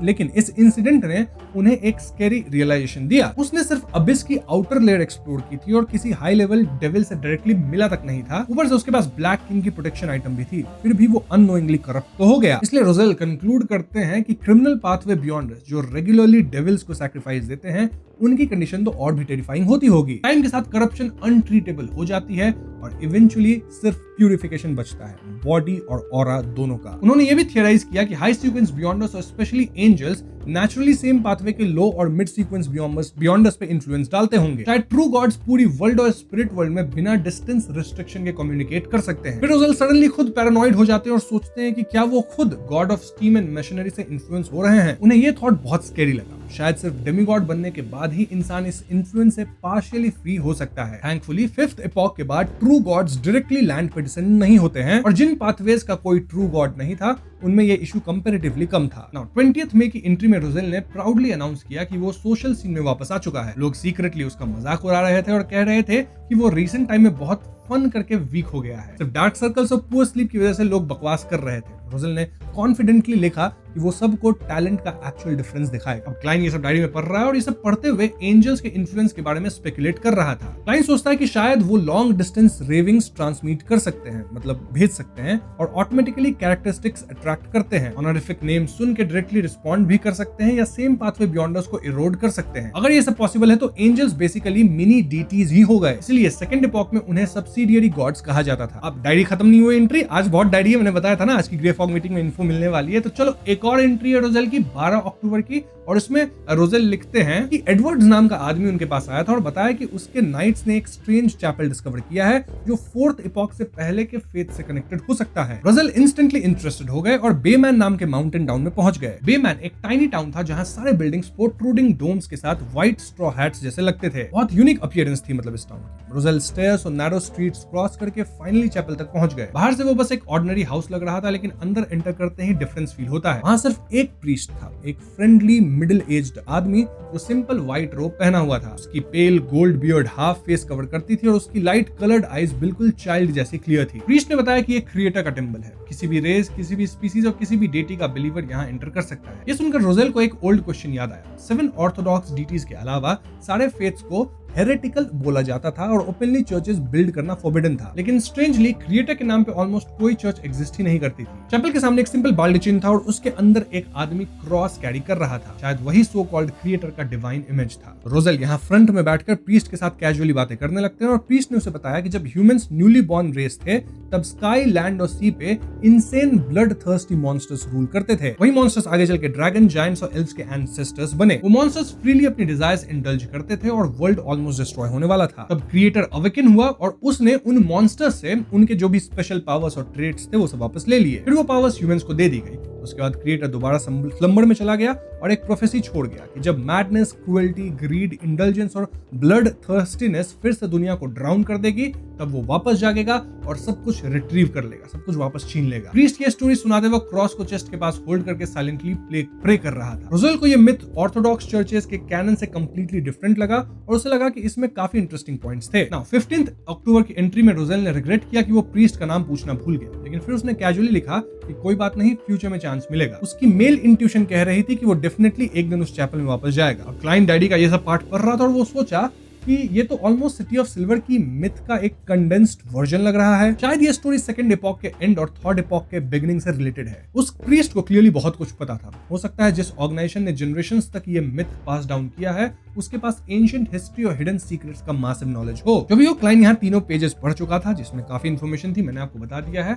और क्योंकि ये 3 पेज कैटलिया लेके आई थी तो क्लाइन कैटलिया से कहता है कि तुम्हारा जो भी सवाल है इसके बदले पूछ सकती है। कैटलिया रेस्पेक्टफुली पूछती है कि ऑनरेबल मिस्टर फूल, मैं ये जानना चाहती हूँ कि एम्परर रोजेल की माइंड और स्पिरिट असल में किस जगह को अपना होम मानती थी, क्या उस आइलैंड को या फिर यूनिवर्स की डेप्थ्स को। अब क्लाइन इंस्टेंटली प्रिमिटिव आइलैंड को याद करने लगा, वही आइलैंड जहाँ ग्रिम मरा था और जहाँ जाकर रोजेल डीपली शॉक्ड हो गया था। उसे याद आया कि लेटर लाइफ में एम्परर ने उस आइलैंड को बहुत इंपॉर्टेंस दी थी और बर्नाडेट ने भी इस बात को नोटिस किया था। लेकिन deep in the Cosmos phrase ने क्लाइन को कंफ्यूज कर दिया। क्या इसका मतलब एस्ट्रल वर्ल्ड है या कोई और प्लैनेट? रोजेल की काफी नॉलेज और इन्वेंशंस अपने एरा से बहुत आगे थी, इसलिए बर्नाडेट को शायद डाउट हुआ कि कहीं वो लिटरली किसी और वर्ल्ड या सिविलाइजेशन से तो नहीं आया है। और हम तो जानते हैं कि रोजेल एक्चुअली में अर्थ को होम बोलता है, लेकिन ये तो मतलब उसका होम है नहीं। तो इसलिए क्लाइन को ये थॉट थोड़ा सा रिडिकुलस लगता है, लेकिन लॉजिकली इम्पॉसिबल भी नहीं था। इस वर्ल्ड में ऑलरेडी प्रूव हो चुका है कि ये एक प्लैनेट है, सन एक स्टार है और उसके बियॉन्ड एंडलेस यूनिवर्स और काउंटलेस स्टार्स एग्जिस्ट करते हैं। प्रॉब्लम ये थी कि आंसर कैसे दिया जाए। मतलब क्लाइन बता तो नहीं सकता कि वो अर्थ को होम मानता है, किसी को अर्थ पता ही नहीं, समझ ही नहीं आएगा। और ये क्लाइन यहाँ ट्रांसमाइग्रेशन का ट्रूथ रिवील करेगा, ठीक है, लेकिन कंप्लीटली साइलेंट भी नहीं रह सकता इस क्वेश्चन पे। तो कुछ देर सोचने के बाद क्लाइन मिस्टर फूल की तरह स्माइल करता है, मिस्टर फूल के रूप में, और जवाब देता है कि तुम जो 2 चीज को होम सोच रही हो ना, दोनों में से कोई भी नहीं है। अब ये आंसर सुनते ही कैटलिया कंप्लीटली कंफ्यूज हो गई। मतलब उसने ओरिजिनली इमेजिन किया था कि क्वेश्चन का आंसर फिलोसॉफिकल या मिस्टिकल होगा, शायद आइलैंड किसी डेटी के डिवाइन किंगडम को रिप्रेजेंट करता हो या depths of Cosmos astral world को सिंबलाइज करता हो और रोजेल के गॉडहुड परसूट को शो करता हो। लेकिन मिस्टर फूल ने दोनों ऑप्शंस रिजेक्ट कर दिए। इससे ऑलमोस्ट सारी पॉसिबिलिटी कोलैप्स हो गई और कैटलिया को समझ ही नहीं आया कि एक्चुअल मीनिंग क्या है। उसने फाइनली कंक्लूड किया कि शायद बर्नाडेट जो पूछना चाहती थी, मतलब बर्नाडेट के सवाल ही लेके आती है ना कैटलिया, तो शायद वही समझे इस बात को। मेरे को क्या लेना देना ये मिस्टर फूल और बर्नाडेट के बीच की बात। जो मिस्टर फूल मेरे को बताया मैं जाके उन्हें बता दूंगी, क्योंकि मिस्टर फूल का जो आंसर है वो कंप्लीटली किसी डिफरेंट तरफ पॉइंट करता है। हाँ, कैटलिया मिस्टर फूल को कहती है आंसर के लिए थैंक यू मिस्टर फूल। तो हाँ, अब डायरी पढ़ ली गई है, क्वेश्चन आंसर हो गया, तो अब ट्रांजैक्शन टाइम शुरू किया जाए। तो एल्कर यहाँ वर्ल्ड को बोलता है कि तुम्हारा मिस्टिकल आइटम थोड़ा सा और डिले हो गया। एक्चुअली में जो आर्टिजन था ना, वो अचानक एक अजीब सी बीमारी उसको लग गई और उसके आसपास सस्पिशियस स्नूपर्स भी दिखने लग गए थे, इसी वजह से काफी डिले हो चुका है। एल्कर कहता है कि मैं पर्सनली वहां जाके देखूंगा कि क्या उसकी प्रॉब्लम सॉल्व की जा सकती है मेरे एंड से एंड उसको जल्दी रिकवर करवाया जा सके ताकि तुम्हारी जो मिस्टिकल आइटम है वो बन सके। तो यहाँ से शायद 2 हफ्ता और लग सकता है। तो वर्ल्ड को बोल रहा है, वर्ल्ड पता है ना कितना बदमाश जैसा उसका इमेज है, वो बोलता है कि ठीक है, एक बार डिले है मैं अलाउ करूंगा, लेकिन नेक्स्ट टाइम से ये डिले होनी नहीं चाहिए। इस पर में कैटलिया कहती है कि एल्गर भाई, अगर तुम्हें प्रॉब्लम हो रही है ये सब करवाने में तो मैं मदद कर सकती हूँ। और एल्गर कहता है आप मदद कर देंगी बहुत अच्छा होगा, प्लीज कर देना। ठीक है, कैटलिया बोलती है जो भी हेल्प लगे बताना, मैं हेल्प करूंगी ये मतलब बनवाने में mystical item. Now Cattleya world से पूछती है कि मैं तुम्हारे मैसेंजर से वेस्ट बैलम पे जो भी इन्फॉर्मेशन मेरे पास थी वो भिजवाई थी, तो वो इन्फॉर्मेशन ओके थी ना? क्लाइन मनी मन सोचता है कि 300 पाउंड तुम लियो इस इन्फॉर्मेशन के लिए, अच्छी नहीं होती तो रिफंड मांगता मैं इसका। वैसे वर्ल्ड के थ्रू क्लाइन बस नॉट करता है कि हाँ information was good. Now world force की तरफ देख के एक कमीशन उसको देता है। कमीशन ये कि अब्राहम फैमिली से कैल्डेरॉन सिटी के बारे में इंफॉर्मेशन कलेक्ट करो। सबसे इंपॉर्टेंट चीज उसकी एग्जैक्ट लोकेशन कहाँ है वो पता करना है। कैल्डेरॉन सिटी। अब इस मिस्टीरियस स्पिरिट वर्ल्ड को, ये जो मिस्टर वर्ल्ड है अपना, वो क्यों ढूंढ रहा है सडनली? क्या ये मिस्टर फूल का कोई इंस्ट्रक्शन है या उनके रीअवेकनिंग प्लान्स का कोई नया पार्ट है? कैटलिया को कैल्डेरॉन सिटी के बारे में थोड़ा बहुत नॉलेज था, इसलिए वो काफी कंफ्यूज्ड और पजल्ड फील करने लगी। मतलब वही ये सोच रही है कि मिस्टर वर्ल्ड आखिर क्यों इस जगह के बारे में पूछ रहा है। जो भी हो, यहाँ पे जो अपनी फोर्स है वो कहती है हाँ मैं ये काम कर दूंगी। अब सोचती है फोर्स इसके लिए कितना पैसा मांगू, 1000 मांग लू? नहीं, ये मेरा मदद किया था असैसिनेशन में, 500 मांगती हूँ, नहीं बहुत ज्यादा हो जाएगा, 350 पाउंड। और क्लाइंट कहता है डील, 350 पाउंड ले लो। तो ये एक डील भी हो गई। अब एमलिन देखता है लिटिल सन की तरफ, पूछता है कि मैंने बोला था लास्ट मीटिंग में आर्टिफिशियल वैम्पायर का सीक्वेंस 5 बियॉन्ड कैरेक्टरिस्टिक चाहिए, मिला तेरे को? डायरेक्ट कामली जवाब देता है, मेरे पास अभी इनफ मेरिट पॉइंट्स नहीं है, तो मेरे को ये इन्फॉर्मेशन नहीं दी गई है। इस बात पे एमलिन थोड़ा सा अनॉयड हो जाता है कि चलो नहीं मिला है, बट इतनी जल्दी मिलेगी भी कैसे? ये बंदा अपने आप को थोड़ा ज्यादा काबिल समझता है, ये एमलिन व्हाइट वैम्पायर नहीं सैंग्विन। एनीवेज एमलिन यहाँ मतलब थोड़ा सा अनॉयड होके साइड में देखने लगता है, लेकिन सडनली उसे कुछ याद आता है। वो जल्दी से मिस मैजिशियन की तरफ मुड़कर बोला कि मेरे पास एक कर्स्ड आइटम और एंशिएंट रैथ की रेमिनेंट स्पिरिचुअलिटी से रिलेटेड क्लूज हैं। फिलहाल मैं उससे रिलेटेड और भी इंफॉर्मेशन की मतलब वेट कर रहा हूँ, डिटेल इंफॉर्मेशन की।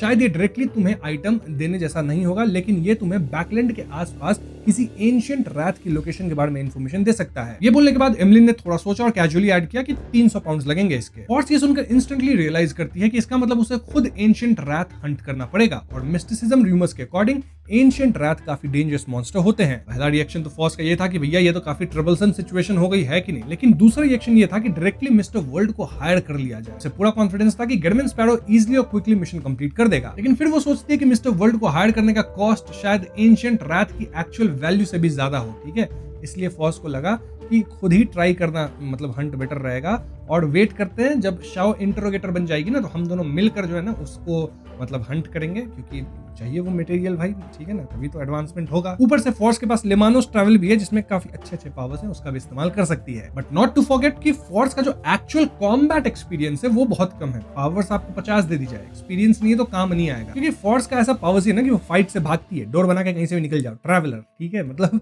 वो सब पावर्स उसके सीक्वेंस में आती है, उसके पूरे मतलब पाथवे में। तो ये भी एक अच्छी अपॉर्चुनिटी होगी फोर्स के लिए, थोड़ा सा हैंड्स ऑन फील्ड एक्सपीरियंस हो जाएगा फाइटिंग का, तो फ्यूचर में अगर कभी फाइटिंग हो जाए तो काम आएगा। हाँ, यहाँ पे एमलिन के साथ वो डील कर लेती है कि मैं तुम्हें पैसे दे दूंगी, तुम इन्फॉर्मेशन मेरे को उस चीज की दे देना। इसके बाद कुछ और मैटर्स होते हैं, जिसके बाद फाइनली ट्रांजैक्शन का जो सेगमेंट था वो एंड हो जाता है। तो अब फ्री डिस्कशन होगा, और तब क्लाइन ने द वर्ल्ड गेडमैन स्पैरो को इंटेंशनली मिस्टर हैंग्ड से पहले बोलने दिया। द वर्ल्ड ने रूम में नजर घुमाते हुए कामली अनाउंस किया कि बैकलैंड में कॉरन के खुद को खत्म करने वाले केस की जो मेरी एक इन्वेस्टिगेशन चल रही थी, जो मैं कर रहा था, वो काफी फ्रूटफुल रही है। वर्ल्ड बताता है कि कॉरन का जो केस था उसका असली मास्टरमाइंड रॉयल फैमिली का कंसल्टेंट हुइन रैम्बिस है, और शायद उसकी एक और आइडेंटिटी भी है, साइकोलॉजी अल्केमिस्ट का काउंसलर है वो। अब ये सुनते ही ऑड्री के दिमाग में इंस्टेंटली एक फ्रेंडली और कल्चर्ड ओल्ड जेंटलमैन की इमेज आ गई, मतलब हुइन रैम्बिस की, जो कि एक नोबल बैकग्राउंड से आया है, स्कॉलर है, बर्थ यूनिवर्सिटी ग्रेजुएट है, हाईली एजुकेटेड है, इनसाइटफुल है और रॉयल फैमिली का ट्रस्टेड कंसल्टेंट है,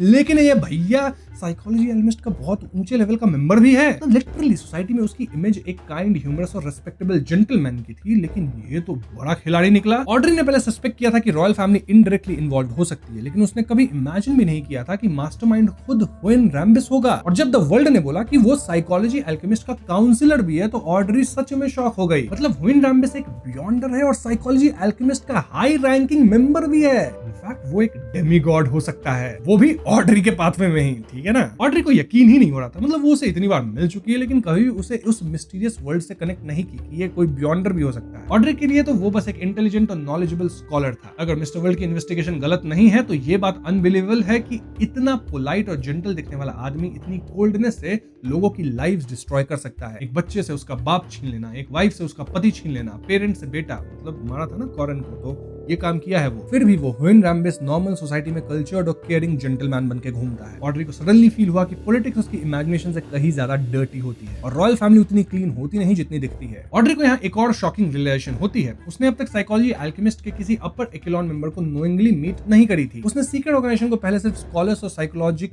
रिसर्चर्स की तरह इमेजिन किया था, लेकिन अब लग रहा था कि वो भी कल्ट्स जैसे ही डेंजरस है, बस ज्यादा रिफाइंड स्टाइल में।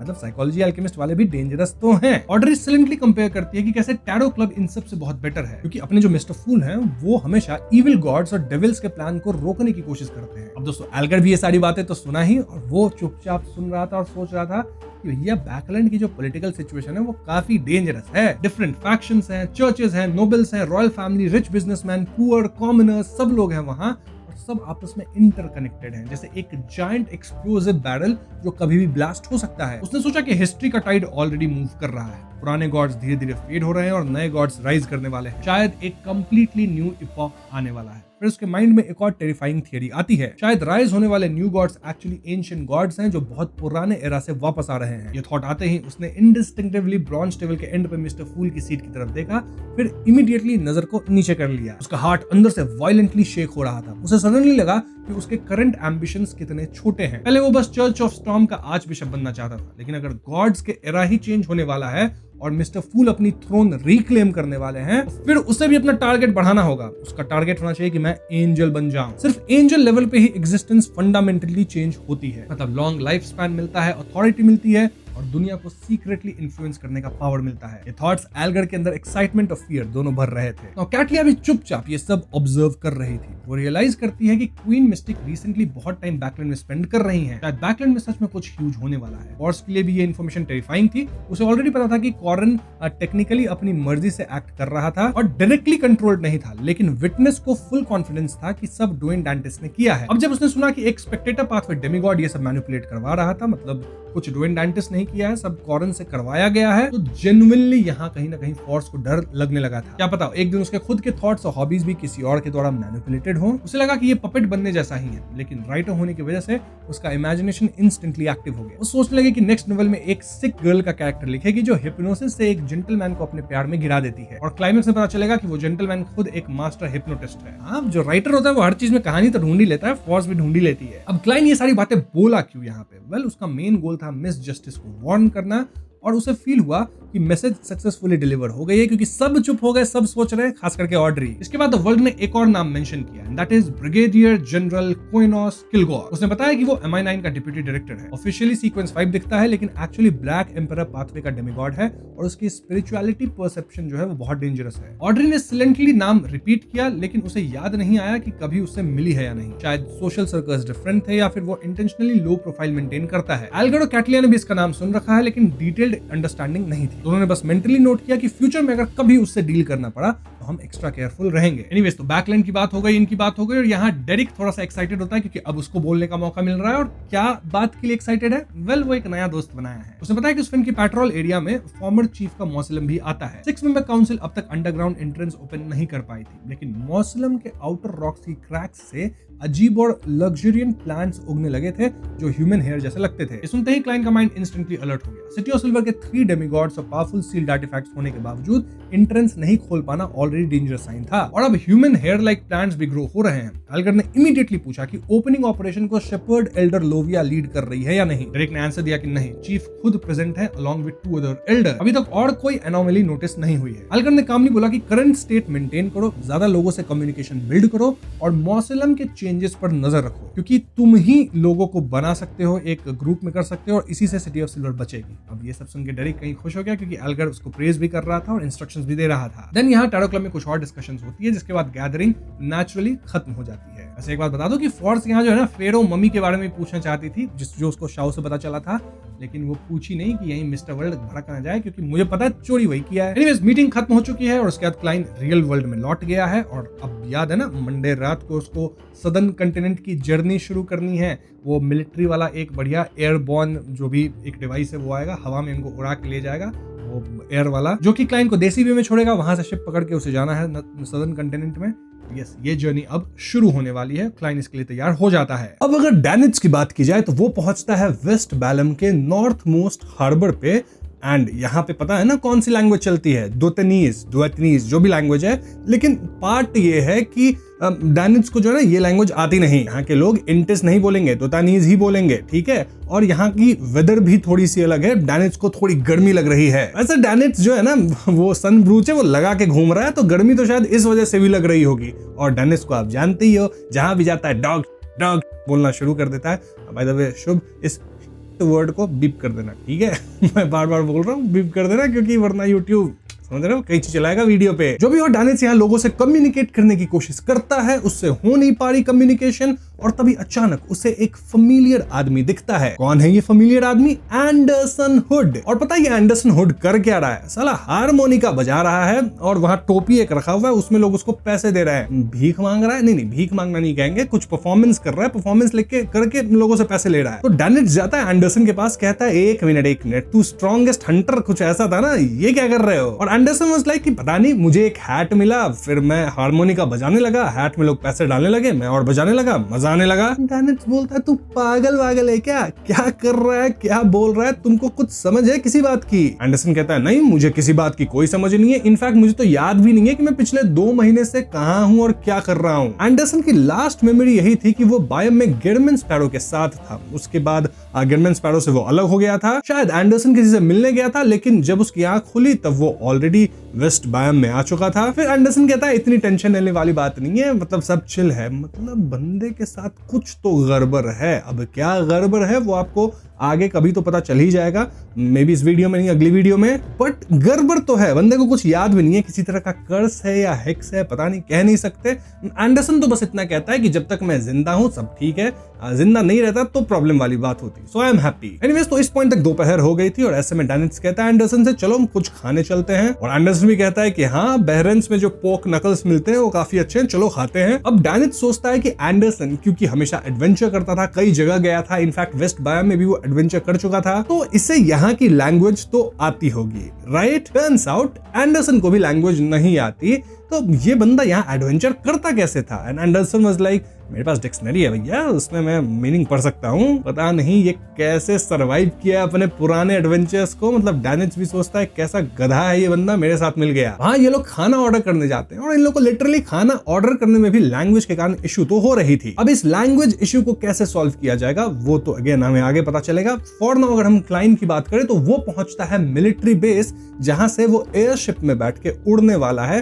कहाँ जाएगा? देसी बे। फिर देसी बे से वेस्ट बायम के लिए ट्रेन तो नहीं होता, सॉरी, इस वर्ल्ड में मतलब ट्रेन है, मतलब पानी से नहीं चलेगा, दूसरे कॉन्टिनेंट नहीं जाएगा, शिप से जा सकता है। फॉर नाउ एयर शिप से उड़ के देसी बे जाएगा। वहां क्लाइन यहाँ पहुंच गया है, वहां गार्ड को अपना टिकट दिखाता है, डॉक्यूमेंट्स दिखाता है, जिसके बाद गार्ड जो है वो क्लाइन को एयरशिप पे बोर्ड करने देता है। अब ये जो एयरशिप थी वो डजन्स ऑफ मीटर लंबी थी। इसके स्ट्रक्चर के आसपास स्ट्रॉन्ग लेकिन लाइट वेट मेटल के फ्रेम्स लगे हुए थे, जो एक दूसरे के साथ क्रॉस होके पूरी बॉडी को सपोर्ट दे रहे थे। उनके ऊपर एक special air tight cloth tightly stretch किया गया था जो कुशनिंग का काम करता था। नीचे की साइड में मशीन गन्स, प्रोजेक्टाइल लॉन्चर्स और कैनन्स लगे हुए थे। पूरी एयरशिप 3 सेक्शंस में डिवाइडेड लग रही थी। सबसे ऊपर वाले सेक्शन में कॉम्प्लिकेटेड मशीनरी और कार्गो स्टोरेज था। बीच वाले सेक्शन में लग्जरी हॉल था जहां बफे और बॉल्स ऑर्गेनाइज किए जाते थे, और हॉल के आसपास हॉलवेज थे जो अपर और लोअर सेक्शंस तक जाते थे, और उनमें लाउंजेस भी बने हुए थे। सबसे नीचे वाले सेक्शन में मशीन गन्स, प्रोजेक्टाइल लॉन्चर्स और कैनन्स के रूम्स थे, साथ ही सोल्जर्स के केबिन्स भी वहीं पे थे। हाँ, यहाँ पे जो सीट्स है वो सोफे की तरह है, आपको एक असाइंड सीट दिया गया है जिसपे क्लाइन जाके बैठता है, और तभी इस शिप पे एक और बंदा बोर्ड करता है।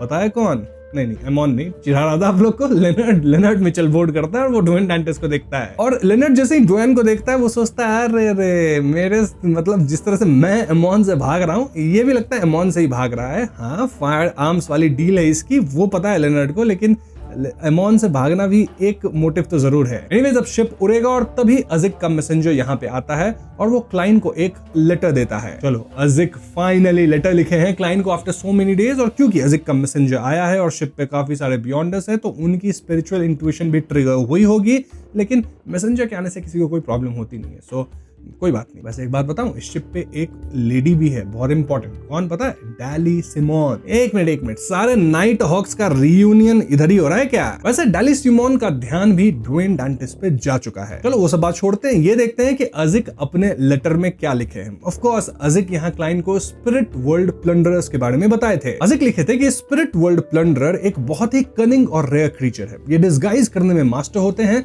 इसलिए इन्हें ढूंढना बहुत मुश्किल है। वैसे एक चीज का एडवांटेज लिया जाता है, वो ये है कि ये काफी अग्रेसिव होते हैं, लेकिन इसी वजह से ये एक्सट्रीमली डेंजरस भी हैं। अगर किसी की स्ट्रेंथ सीक्वेंस 4 के क्लोज भी हो तब भी बहुत केयरफुल रहना पड़ता है, वरना अननोइंगली बंदा उसका सोल अवतार बन सकता है। अजिक लिखे थे कि उस क्रीचर की एग्जैक्ट कैरेक्टरिस्टिक उन्हें क्लियरली याद नहीं है, और ये भी याद नहीं कि स्पिरिट वर्ल्ड प्लंडरर्स सबसे ज्यादा किस जगह एक्टिव होते हैं। इसलिए अजिक सजेस्ट करते हैं कि और मोयरा को प्रे करो, वो ह्यूमंस के टुवर्ड्स फ्रेंडली है और ऐसे क्वेश्चंस का आंसर देने को रेडी रहता है, स्पेशली क्योंकि उसके पास इस फील्ड की अथॉरिटी भी है। रिचुअल का सबसे इंपॉर्टेंट पार्ट है सही ऑनरिफिक नेम और सिंबल यूज करना। अब और मोयरा कौन है ये मैं बताऊंगा नहीं, बता चुका हूँ, कौन सा लाइट है, समझ लो तुम। अजिक ये भी लिखे थे कि अगर क्लाइंट को स्पिरिट वर्ल्ड प्लंडरर के क्लूज मिल जाए तो थोड़ा वो वेट कर सकता है, क्योंकि शायद तब तक अजिक खुद भी मतलब क्लाइंट को कुछ हेल्प प्रोवाइड कर सके। फिर अजिक मेंशन करते हैं कि जहां तक बात क्रीपिंग हंगर की है तो वो दोबारा उस ग्लव को सील करने में हेल्प करेंगे क्लाइंट की। अब ये सुन के ऐसा लगता है दोस्तों जैसे कि अजिक सिखाना नहीं चाहते क्लाइंट को सीलिंग मेथड, लेकिन ऐसा है नहीं। अजिक क्लियरली लेटर में लिखे थे कि वो सिखा देते, इसमें कोई प्रॉब्लम नहीं है, बट शायद सिखाने के बाद भी क्लाइंट ऐसा कर नहीं पाए, क्योंकि इस काम के लिए अंडरवर्ल्ड की पावर चाहिए और मिनिमम एक अनडाइंग लेवल की स्ट्रेंथ रिक्वायर्ड होती है, जो कि क्लाइंट के पास ऑफ कोर्स नहीं है। लेटर के एंड में अजिक ने लिखा कि शायद उनके पास जल्द ही थोड़ा फ्री टाइम होगा। और हाँ, उन्हें वेगली याद आया कि क्लाइंट ने डेथ की रिंग के बारे में भी मेंशन किया था, तो ये सब बात वो लिखे थे लेटर में और इसी पॉइंट पे लेटर खत्म। अब क्लाइंट तुरंत लेटर का रिप्लाई नहीं करता है, क्योंकि शिप पे काफी सारे बियॉन्डर्स है। फिर से मैसेंजर को बुलाना, सबकी स्पिरिचुअल इंट्यूशन ट्रिगर होगी, तो ये काम नहीं करते, बाद में रिप्लाई करेंगे। नाउ इसी के पैरेलल में दूसरी तरफ बेहरेंस हार्बर में डैनिट्स और एंडरसन एक होटल ले लिए हैं और जानबूझ के ऐसी होटल लिए हैं जो कि किसी इंडियस इमिग्रेंट का है, मतलब एटलीस्ट उससे बात तो कर पाएंगे। तो होटल में सेटल होने के बाद डैनिट्स एक क्लोक और बॉक्सिंग ग्लव पहन के बाहर जाने मतलब लगता है ताकि वो एक डिक्शनरी खरीद सके। एंडरसन पूछता है कि तुम्हारा बॉक्सिंग ग्लव उस जायंट के रिमेन से बना था ना, राइट? तो इस बॉक्स के मतलब बॉक्सिंग ग्लव के नेगेटिव इफेक्ट्स क्या हैं? डैनिट्स बिना सोचे तुरंत बोल पड़ा, नेगेटिव इफेक्ट से जल्दीबाजी करना, बिना प्रॉपर्ली सोचे काम कर देना, रात के टाइम डिक्शनरी खरीदने जाना। एक मिनट मतलब मैं रात के टाइम जो डिक्शनरी खरीदने जा रहा हूँ ये भी नेगेटिव इफेक्ट में से हो रहा है, क्योंकि मैं जल्दीबाजी बिना प्रॉपर्ली सोचे काम कर रहा हूँ। देखो, रात के टाइम डिक्शनरी खरीदने जाना, वो भी इस केओटिक सिटी में, और ऊपर से डैनिट्स क्लियरली इंटिस का देख के ही पता चल जाता है कि ये है, तो ये बहुत डेंजरस है ना।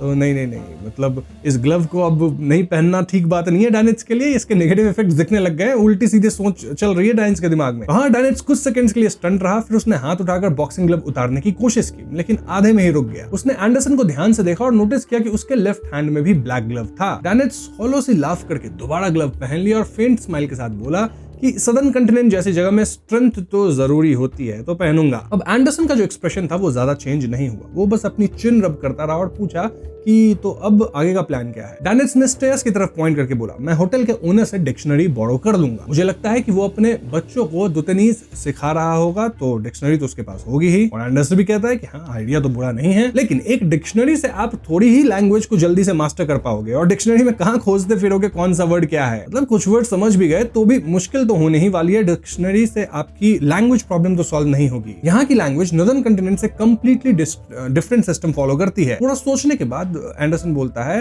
कि मतलब एक सजेशन मैं सजेस्ट कर सकता हूँ। देखो, डैनिट्स की जो कैप्टन थी वो शायद God of knowledge and wisdom domain के कुछ रिचुअलिस्टिक मैजिक करती थी और वो डैनिट्स को सिखाई होगी, राइट? तो कुछ वैसे मैजिक का यूज किया जाए जिससे लैंग्वेज समझने में आसानी हो, कुछ है ऐसा? इस पे डैनिट्स कहता है कि देखो, वो सिखाई है, लेकिन मैं लॉर्ड ऑफ स्टॉर्म्स को मानता हूँ, ठीक है, गॉड ऑफ नॉलेज और विजडम को नहीं। और पहले जो रिचुअल सक्सेसफुल हुए थे वो मोस्टली कैप्टन की वजह से हुए थे। ये बोलकर डैनिट्स एंडरसन को सस्पिशियस लुक देता है और बोलता है कि तुम तो सिगार में पैदा हुए थे ना, एंड लिंडबर्ग में बड़े हुए हो, प्लस कैप्टन के क्लासमेट भी रह चुके हो, तो तुम भी God of knowledge and wisdom के बिलीवर होगे, राइट? तो तुम रिचुअल करोगे तो ज्यादा इफेक्टिव होगा ना, तुम क्यों नहीं करते रिचुअल? इस पे एंडरसन हंस पड़ा और हेड शेक करके बोला कि सेम बिलीफ होना इनफ नहीं होता। एक्चुअली जिन लोगों को सच में रिस्पॉन्स मिलता है डीटी से वो बहुत रेयर होते हैं। फिर वो कुछ देर सोचकर बोला कि बेस्ट ऑप्शन ये होगा कि चर्च ऑफ नॉलेज के किसी प्रीस्ट या बिशप को ढूंढो और उनसे एक तरह का चार्म बनवा लो, ऐसा चार्म जो कि लैंग्वेज को मतलब ट्रांसलेट ये सब कुछ कर सके। एंडरसन कहता है कि उसे याद है कि बेहरेंस हार्बर में लिंडबर्ग में कुछ पिलग्रिम्स आए हुए हैं, तो कल उनसे हम लोग मिलने चलते हैं। अब डैनिट्स ऑलमोस्ट हाँ बोलने ही वाला था, तभी उसके फेस पे सस्पिशन आ गया। उसने आंखें नैरो करके बोला कि मुझे अजीब सा लग रहा है कि कुछ तो तुम प्लानिंग कर रहे हो। और ये सुनते एंडरसन का चेहरा जो था, मतलब उसके एक्सप्रेशन से वो काइंड ऑफ फ्रीज हो गए। अब एंडरसन के साथ कुछ तो प्रॉब्लम है, ये हम समझ ही रहे हैं, क्योंकि उसको 2 महीने का कुछ याद भी नहीं है। तो क्या एंडरसन जानबूझ के कुछ नाटक कर रहा है, या फिर उसके साथ कुछ हुआ है, या उसका कुछ प्लान है? पता चलेगा, आगे सब पता चलेगा। उधर शिप पे क्लाइन जो है वो मतलब पानी बहुत पी लिया बिकॉज ऑफ डेथ नील, तो उसको लग गया। तो जब करके आ रहा था तो बीच रास्ते में उसको डैली मिल गई, और डैली क्लाइन से मतलब ड्वेन डैंटिस से बात करने आती है और कहती है कि तुम्हारी जो आंखें है ना ड्वेन, वो मेरे एक कलीग से मिलती है। अब ये बात डैली क्यों बोली? क्योंकि क्लाइन जो ड्वेन डैंटिस का रूप लिया है उसमें जो वो आईज लिया है वो लिटरली कैप्टन डन का आई लिया है, ठीक है? फेसलेस है बंदा, कैप्टन डन की आंखें हैं, और डैली पहचान गई कैप्टन डन की आंखों को। अब ड्वेन डैंटिस हड़बड़ाया नहीं डैली के सवाल पे, फादर वो बोलता है मैम आप तो जिस तरह से मुझसे बात कर रही हैं ऐसा लग रहा है कि आप मेरे साथ फ्लर्ट कर रही हैं। डैली कहती है नहीं फ्लर्ट तो नहीं कर रही हूँ, क्योंकि अगर मुझे कोई अट्रैक्टिव लगता तो मैं तो उसको सीधा मतलब लेके चली जाती, मेरे को फ्लर्ट करने की जरूरत नहीं है। लेकिन मैं एक बात जरूर कहूंगी कि तुम्हारी आंखें मेरे मतलब एक कलीग से मिलती थी। इस पे ड्वेन वाज लाइक कि मैम क्या आपको आपका वो दोस्त पसंद है? डैली कहती है कि ये कोई छुपाने वाली बात नहीं है, काश वो तुम्हारी तरह होता, जैसे तुम इतने अच्छे से लड़कियों से बात कर पाते हो, फ्लर्ट को मतलब रिप्लाई भी फ्लर्टेशियस वे में कर पाते हो, वो बंदा ऐसा नहीं था। वो औरतों के सामने इनिशिएटिव नहीं ले पाता था, ठीक है, उसको एटमॉस्फेयर बनाना नहीं आता था। डैली कहती है कि अगर वो इंसान ऐसा होता तो शायद मेरे और उसके बच्चे भी होते, लेकिन अनफॉर्चुनेटली वो बहुत कंजर्वेटिव आदमी था। जब भी वो मेरे साथ बात करता बस काम या अपने एक्सपीरियंस की ही बातें करता था। मैं हिंट्स देती थी या थोड़ा ज्यादा फ्लर्ट कर देती थी तो वो ऑकवर्ड हो जाता था, वो बहाने बनाकर निकल जाता था। वो मेरा कलीग अपनी एज से ज्यादा ओल्ड लगता था, अपने बालों का भी ध्यान नहीं रखता था और उसकी मेमोरी भी बहुत ज्यादा खराब थी। ऑफ कोर्स यहाँ कैप्टन डन की बात हो रही है और इससे प्रूव हो जाता है कि डैली जो थी वो एक्चुअली में कैप्टन डन को बहुत ज्यादा पसंद करती थी। She was in love with him, लेकिन कैप्टन डन जो है वो मतलब लाइन दे रही है, लाइन ले नहीं रहे थे। डैली कहती है कि एक बार तो वो बंदा मेरा बर्थडे तक भूल गया था। कभी कभी उसके बारे में सोचकर मुझे इतना गुस्सा आता है कि मन करता है कि उसे बेड पर धक्का देकर गिरा दूं और उसके हाथ बेड के रेलिंग से बांध दूं। एक मिनट क्या बोल रही है? ये सब क्या चल रहा है इधर? ये सब नहीं होना है, ठीक है? ये किस तरह की बातें चल रही है इधर? अरे मैम डैली, कैप्टन डन अब इस दुनिया में नहीं है। आई नो आप उनको मिस करती हो, I can understand, emotions attached हैं, लेकिन ये कैसे इमोशंस भैया? ठीक है, हम भी याद करते हैं कैप्टन डन को, हमें भी लगता है captain done was one of the best persons, ठीक है, लेकिन मतलब ये कैसी बात आप कर रहे हो कि बेड से बांध देती गिरा के गुस्सा में? एक मिनट की क्या हो क्या रहा है यहाँ पे? ये शुभ क्या हो रहा है ये सब? अब आगे और भी गप्पे होती हैं, उन गप्पों को स्किप करो, ठीक है? बस ये समझो कि डैली और ड्वेन डैंटिस की बात होती है। इसके बाद डैली एक्सक्लूसिव जो लॉन्ज था उसमें चली जाती है जहां most of the red gloves होते हैं और वो लिनर्ड से मिलती है और कहती है कि ये ड्वेन डैंटिस बड़ा चालू आदमी है, इसके अंदर बहुत सीक्रेट्स हैं। ड्वेन डैंटिस तो ज्यादा कुछ बोला ही नहीं, आप ही गंदी बातें बोल रहे थे ड्वेन डैंटिस के सामने। ठीक है भैया, ठीक है, जो भी है सही है। उधर सिटी ऑफ सिल्वर में डेरिक था, वो अपने घास खा रहा था, वहां एक घास ही उगता है वही वो खाता है, और तभी डेरिक से मिलने एक वैलर नामक बंदा आता है। अब बोलोगे कि वैलर कौन है? तो वैलर डेरिक का नया दोस्त है। पता था ना डेरिक कुछ दोस्त मैं बना रहा हूँ, तो वैलर उसका एक दोस्त है। और क्योंकि वैलर डेरिक से मिलने आया तो डेरिक उससे पूछता है कि आज तुम पेट्रोल करने टीम लीड मतलब नहीं कर रहे क्या? मतलब इनका पेट्रोल टीम है ना, उसको वैलर लीड करता है, तो आज नहीं कर रहा है क्या लीड? वहां बाहर नहीं है क्या? अब वैलर को जवाब देता है, जवाब मैं बताता हूँ, लेकिन उससे पहले मैं बता देता हूँ कि वैलर कैसा दिखता है। तो एक तो बहुत लंबा है, 2.2 मीटर्स का, और डेरिक यहाँ वैलर से काफी इंप्रेस है क्योंकि वो अपनी पावर्स को काफी कंट्रोल में रखता है और अपने कंपैरिजन का मतलब कंपेनियंस का जेन्युइनली ख्याल रखता है। और एक इंपॉर्टेंट बात ये भी है कि उसकी पेट्रोल टीम का recent petrol area former chief के मौसलम के पास था। वैलर की जो फेवरेट हॉबी है वो है दूसरों के साथ स्पारिंग एंड फाइटिंग करना, ठीक है, लड़ाकू है। एनीवेज वैलर यहाँ रिप्लाई करता है कि 6 मेंबर काउंसिल ने अभी ऑर्डर दिया है कि हमारी पेट्रोल टीम फॉर्मर चीफ के मौसलम वाले एरिया को स्किप करे, और वैसे भी वो एरिया आज के पेट्रोल मिशन का लास्ट पॉइंट था। फिर वो एक्साइटेड टोन में बोलता है कि चलो ट्रेनिंग फील्ड चलते हैं, थोड़ी एक्सरसाइज हो जाएगी, स्पारिंग कर लेते हैं थोड़ा सा। डेरिक तो दूसरी तरह से बातों को सोच रहा है, वो तो इंस्टेंटली अलर्ट हो गया कि भैया वो एरिया स्किप किया जा रहा है पेट्रोलिंग से। सोच के देखो, 6 मेंबर काउंसिल जो है वो स्पेसिफिकली पेट्रोल्स को वहां से हटा रही है। क्यों भैया? क्या वो लोग आज मौसलम ओपन करने वाले हैं? पता नहीं क्या होने वाला है, बस एल्डर लोविया के साइड से कोई सिनिस्टर चीज ना हो, मतलब ऐसा डेरिक सोच रहा है। डेरिक इंटरनली एंशियस हो गया, लेकिन कुछ कर भी नहीं सकता था। जब वो हेजिटेंट मैनर में कपड़े पहनकर वैलर के साथ ट्रेनिंग फील्ड जाने की प्रिपरेशन कर रहा था, तब स्ट्रीट के डार्क कॉर्नर से एक शैडो स्ट्रेच होकर निकली और बोली, डेरिक बर्ग। डेरिक भी घूमा, भाई मेरा नाम कोई लिया है? फिर शैडो कहती है कि चीफ ने तुम्हें स्पायर में बुलाया है, स्पायर के टॉप फ्लोर पे चीफ का रूम है, वहां जाके उनसे मिलो। फिर डेरिक को जाना ही पड़ा वहां, तो वहां वो चीफ से मिल रहा है, कॉलिन इलेड से। सबसे पहले डेरिक अपने चीफ कॉलिन के पास रिस्पेक्टफुली बाउ करता है, और डीमन हंटर जो कॉलिन इलेड है वो स्लाइटली नॉड करके टेबल की तरफ पॉइंट करता है कि बैठ जाओ। इसके बाद कॉलिन एक कुछ तो दिखाता है डेरिक को और कहता है, तुम्हें ये याद है? डेरिक देखता है भैया क्या दिखा रहा है, और जो कॉलिन दिखा रहा था वो देख के डेरिक की आंखें फ्रीज हो गई, क्योंकि वहां पे ट्रांसलूसेंट वॉर्म्स पड़े थे। वॉर्म्स जो होते हैं कीड़े, वो पड़े थे जो बच्चे की फिंगर जितने मोटे थे। ये था worm of time, of course Amon का। याद है डेरिक को एक बार पोजेस हुआ था इससे। ये वॉर्म्स ऑर्डिनरी नहीं थे, ये ब्लास्फेमर एमोन के अवतार के छोड़े हुए वॉर्म्स ऑफ टाइम थे। डेरिक कुछ सेकंड्स के लिए साइलेंट रहा, फिर इंस्टिंक्टिवली बोला कि हाँ, ये एमोन के छोड़े हुए चीज है, मुझे याद है। कॉलिन भी लाइटली नॉड किया और कामली बोला कि इनमें से एक तो तुमने खुद कफ आउट किया था। फिर बिना रुके उसने कहा कि तुमने पहले बताया था कि जब एमोन तुम्हें पोजेस कर रहा था तब ज्यादातर टाइम तुम एक ड्रीम लाइक डेज में रहते थे, कभी कभी ही क्लियर कॉन्शियसनेस तुमको आती थी, राइट? डेरिक तुरंत डरते हुए हाँ नॉड किया ऐसे। फिर कॉलिन बोलता है कि शायद मैं तुम्हें ये नहीं बताया कि उन मोमेंट्स में तुमने क्या क्या किया था। तुमने टोटल 2 रिचुअल्स परफॉर्म किए थे, एक सीक्रेट डीड रिचुअल जैसा और दूसरा सैक्रिफिशियल रिचुअल जैसा कुछ, और दोनों में तुम्हें किसी तरह का रिस्पॉन्स भी मिला था। तो क्या तुम्हें याद है तुम किस तरह का रिचुअल्स कर रहे थे? डेरिक तो डर रहा है पूरा, और लेकिन सरप्राइज नहीं था क्योंकि उसको ऑलरेडी एल्गर बताया था कि तुम्हारे ऊपर नजर तो लोग रख रहे होंगे उस टाइम पे जब ये पूरा एमोन वाला कांड हुआ था। तो ऐसे में डेरिक ऐसा एक्टिंग करता है जैसे वो याद करने की कुछ कोशिश कर रहा हो, ठीक है?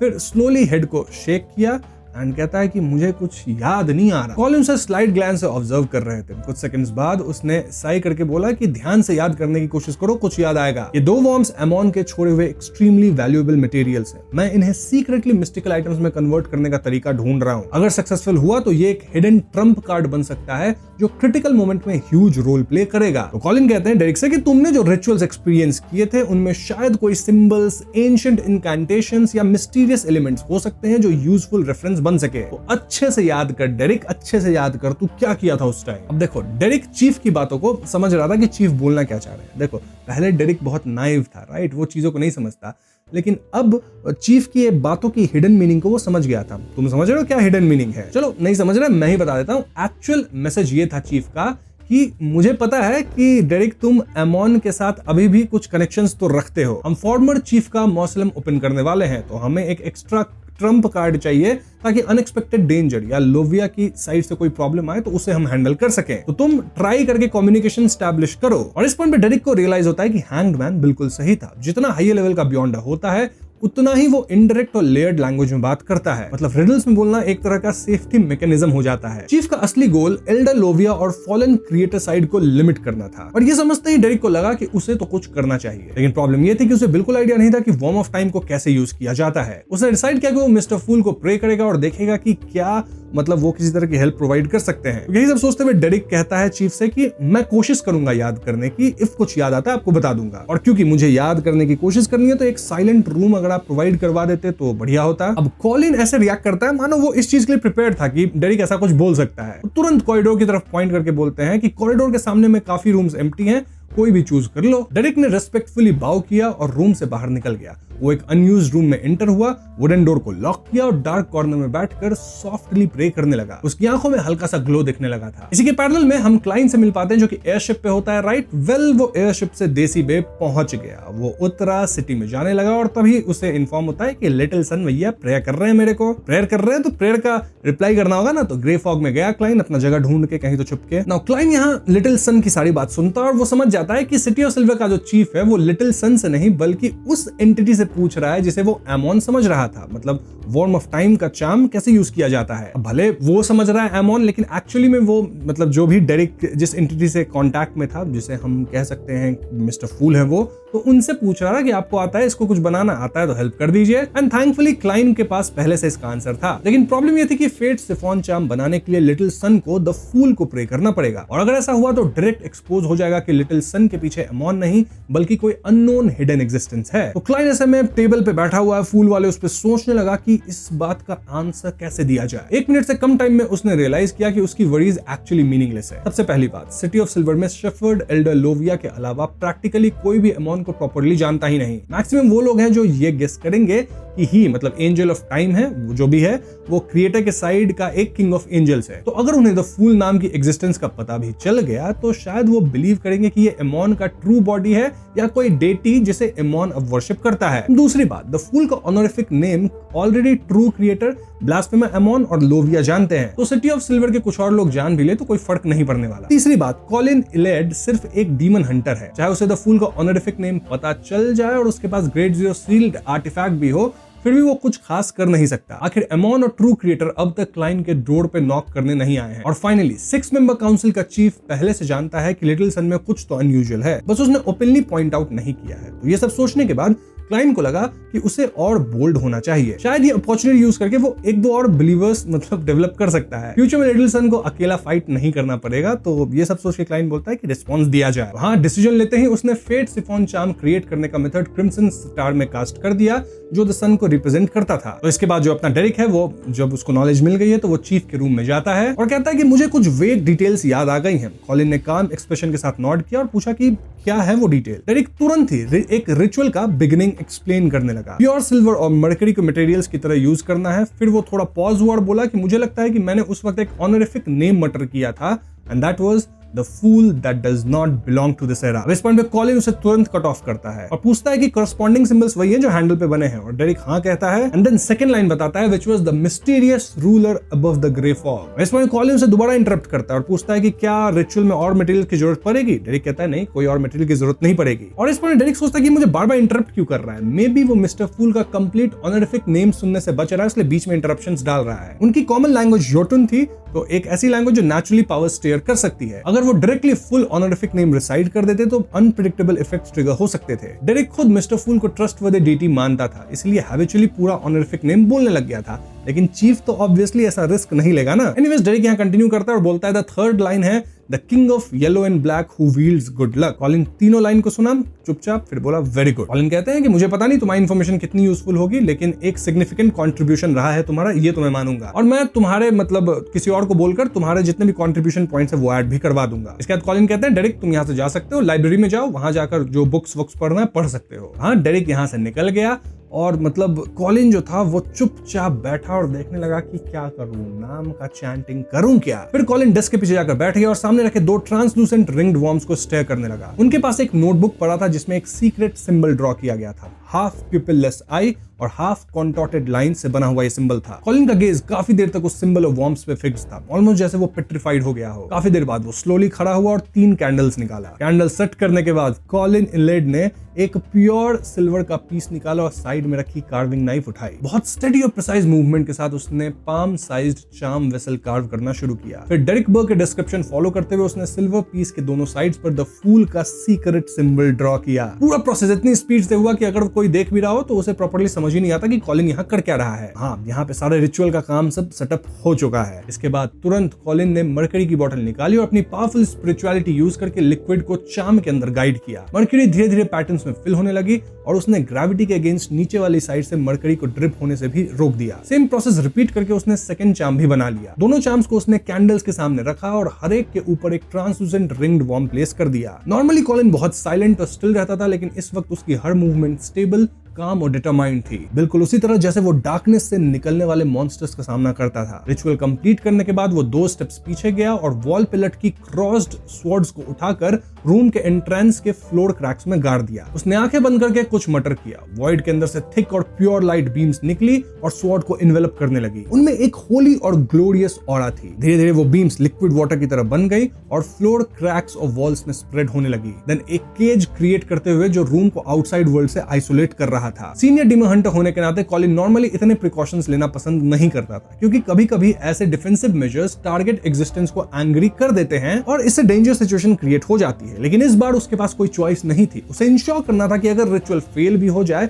या द फूल अगर कोई गंदी मेलिशियस एग्जिस्टेंस निकले तो उसके बाद भी मतलब सब कुछ कंटेन रहे। मतलब कॉलिन को कुछ हो भी गया तो चलेगा, सिटी ऑफ सिल्वर को ज्यादा हार्म नहीं होना चाहिए। इस केज के डिफेंसिव पावर पे कॉलिन को काफी कॉन्फिडेंस था, क्योंकि ये डायरेक्टली एक गॉड लाइक सील्ड आर्टिफैक्ट से आती थी, व्हिच वाज जायंट किंग ऑर्मिर का क्राउन, प्रूफ ऑफ ग्लोरी। ये एक मेजर रीजंस में से एक था जिसकी वजह से सिटी ऑफ सिल्वर एजेस में काउंटलेस मॉन्स्टर असॉल्ट सर्वाइव कर पाई थी। तो सारी प्रिपरेशन कंप्लीट करने के बाद कॉलिन ने अपनी स्पिरिचुअलिटी यूज करके डेस्क को टेम्पररी अल्टर में ट्रांसफॉर्म किया। देन एनवायरनमेंट सेक्रेड और परफेक्टली क्लीन हो चुका था, जैसे कोई डिस्टर्बेंस उस तक पहुंच ही नहीं सकती। उसने 3 कैंडल्स जलाई। पेल येलो फ्लेम्स उसकी आंखों में रिफ्लेक्ट हो रही थी जब वो प्लांट पाउडर मॉन्स्टर हाइड और फर को फ्लेम्स में डालने लगा, ताकि जिस सीक्रेट एग्जिस्टेंस को वो प्रे करने वाला था उसे वो प्लीज कर सके। सिटी ऑफ सिल्वर में ऐसे रिचुअल्स अनकॉमन नहीं थे। क्रिएटर के लिए रिचुअल्स रेगुलरली परफॉर्म किए जाते थे, लेकिन कभी कभी पेट्रोल्स और एक्सप्लोरेशन के दौरान अननोन एग्जिस्टेंस लोगों को टेम्प्ट भी करती थी। कुछ रिचुअल्स अननोइंगली होते थे, कुछ डिलिबरेटली। एक साइड जनरेशंस तक क्रिएटर से रिस्पांस ना मिलने का डिस्पेयर था, दूसरी साइड 6 मेंबर काउंसिल ग्रेजुअली इस कंक्लूजन पे पहुंच चुकी थी कि क्रिएटर शायद कभी रिटर्न नहीं करेगा, इसलिए अल्टरनेटिव पावर्स ढूंढना जरूरी था। अनफॉर्चुनेटली ज्यादा अटेम्प्ट्स या तो फेलियर में एंड होते थे या फिर मौत में। इसी वजह से city of silver despite countless destroyed cities और इविल गॉड्स के ट्रेसेस देखने के बाद भी डेंजरस अनएक्सप्लोर्ड रीजन्स में एक्सपेडिशन कंटिन्यू करता रहा। कॉलिन के लिए तो आउटसाइडर जैक की डिस्कवरी ही एक ह्यूज शॉक और होप थी। आफ्टरनून टाउन के एक्सपीरियंसेस, किंग ऑफ एंजल्स की प्रोफेसीज और अपोकलिप्स के साइंस ने उसके अंदर अर्जेंसी और बढ़ा दी थी। अब उसे क्रिएटर के रिटर्न की होप नहीं थी, उसे बाहर से कोई पावर की मदद चाहिए थी। इसके अलावा लोविया और डेरिक की एबनॉर्मैलिटीज, अपोकलिप्स की प्रोफेसी और सिटी ऑफ सिल्वर की सिचुएशन को देखते हुए 6 मेंबर काउंसिल का चीफ और सीनियर डेमिगॉड होने के नाते कॉलिन के पास नाइफ एज पर डांस करने के अलावा ऑप्शन नहीं था, क्योंकि एक तरफ खाई एक तरफ कुआं, तो एक तरफ कुआं में ही कूद के देखो, कहीं बच जाए, वहां से कोई गॉड मुझे बचा ले। एक हिडन एग्जिस्टेंस के साथ ट्रांजैक्शन कंसिडर करना ही पड़ रहा था। हाँ, गहरी सांस लेकर कॉलिन ने विदर्ड टोन में चैंट किया, the Fool that does not belong to this era, the mysterious ruler above the grey fog, the king of yellow and black who wields good luck. मैं आपसे मिस्ट्री की strength और good luck की blessing pray करता हूं। इन alter पे रखे items को चार्म्स में ट्रांसफॉर्म कर दीजिए। जैसे ही कॉलिन ने चैंट कंप्लीट किया, उसने देखा कि अल्टर के सामने की दुनिया इंस्टेंटली डार्क हो गई। मिडिल कैंडल से एक इनडिस्क्राइबेबल गॉडहुड इमिनेट होने लगी। फ्लेम सडनली ह्यूज हो गई, लेकिन उसने सराउंडिंग्स को इल्यूमिनेट नहीं किए। इंस्टेंट सब कुछ इल्यूजन जैसा बन गया। काउंटलेस ट्रांसपेरेंट शैडोज और वेग फॉर्म्स हर जगह स्प्रेड होने लगे। इस इल्यूजरी वर्ल्ड के बहुत ऊपर 7 लस्ट्रस लाइट स्पाइरल कर रही थी, हर एक डिफरेंट कलर की थी और इमेंस नॉलेज से फिल्ड थी। और उनके भी ऊपर एंडलेस ग्रेश व्हाइट फॉग थी, जिसके ऊपर एक एंशिएंट पैलेस सब कुछ ओवरलुक कर रहा था। कॉलिन टेम्पररी सब कुछ भूल गया और उस सीन को स्टेयर करता रह गया, जैसे एंशिएंट टाइम्स और मिथ्स की कोई चीज इल्यूजन तोड़कर रियलिटी में आ गई हो। अगर उसे सही याद था तो ये प्रोबेबली स्पिरिट वर्ल्ड का प्रोजेक्शन था। डिजास्टर से पहले जब क्रिएटर ने लैंड को अबैंडन नहीं किया था, तब स्पिरिट वर्ल्ड ऑब्जर्व और एंटर करना इजी होता था। लेकिन अब स्पिरिट वर्ल्ड सिर्फ सिटी ऑफ सिल्वर के टेक्स्ट बुक्स और रिकॉर्ड्स में एग्जिस्ट करती है, कोई उसे टच तक नहीं कर सकता। तभी एक क्रीकिंग साउंड गूंजती है। एंशिएंट पैलेस के डोर्स स्लोली ओपन होते हुए लगते हैं। उसके तुरंत बाद अल्टर पर रखे इनकम्प्लीट चार्म्स ग्रेश ग्लो देने लगे। उनके पैटर्न्स लाइट अप हुए और एक दूसरे के साथ इंटरक्रॉस होते हुए ब्लाइंडिंग रेडियंस रिलीज करने लगे। सिल्वर फॉइल्स और रिंग वॉर्म्स कंप्लीटली उस लाइट में इंगल्फ हो गए। इंटायर डार्क वर्ल्ड डिस्टॉर्ट हुआ और फिर सब कुछ सडनली नॉर्मल हो गया। अल्टर पे अब 2 स्ट्रेंज ब्लैक क्रिस्टलाइन चार्म्स पड़े थे। वो ऐसे लग रहे थे जैसे किसी अननोन एग्जिस्टेंस की आंखें साइलेंटली दुनिया को ऑब्जर्व कर रही हो। कॉलिन स्टन्ड रह गया। उसने हेड बाउ किया और डीप वॉइस में बोला, thank you for your blessing, praise you. Of course praise the Fool बोलना चाहिए, लेकिन उसे नहीं पता, तो प्रेज यू बोला। उसने इंस्टेंटली रिचुअल एंड किया और सील रिमूव कर दी। फिर डेस्क पे लौटकर दोनों चार्म्स को उठाया जो एमोन अवतार के रेमिनेंट से बने थे, लेकिन उसका माइंड अभी भी रिचुअल के दौरान देखे हुए सीन्स में अटका हुआ था। एंशिएंट रिकॉर्ड्स के हिसाब से स्पिरिट वर्ल्ड में हाई पोजीशंस पे जो एग्जिस्टेंस होते हैं उन्हें 7 लाइट्स बोला जाता है। ऑलमोस्ट डेटी लेवल के माने जाते हैं, लेकिन किसी रिकॉर्ड में ये मेंशन नहीं था कि 7 लाइट्स के ऊपर क्या है, या ग्रे फॉग क्या रिप्रेजेंट करती है, या उस फॉग के ऊपर एग्जिस्टिंग एंशिएंट पैलेस क्या सिंबलाइज करता है। और पूरे रिचुअल के दौरान द फूल ने उसे सिर्फ एक काम, मिस्टीरियस और ऑलमाइटी एग्जिस्टेंस जैसा फील दिया, बिल्कुल अनलाइक इविल बीइंग्स। क्योंकि इविल बीइंग्स क्या करते हैं, हमेशा अपनी पावर जो है एग्रेसिवली फ्लॉन्ट करते हैं। फूल ऐसा नहीं कर रहे थे। ये बिहेवियर सिटी ऑफ सिल्वर के रिकॉर्ड्स में सिर्फ एक चीज से मैच कर रही थी, That is creator। मतलब ये कॉलिन को लग रहा है क्रिएटर से ही मिल गए। नहीं, मिस्टर फूल से मिले हो तुम। शाम को देखते हुए कॉलिन ने आंखें बंद कर ली। उसके माइंड में सडनली उसके father, mother, elder brother, younger sister, oldest son, youngest son, daughter और ओल्डेस्ट ग्रैंडसन के फेस फ्लैशेस हुए। वो सब जिन्हें उसने पर्सनली खत्म किया था। पता है ना, सिटी ऑफ सिल्वर में करप्शन के बाद इसी तरह से खत्म किया जाता है।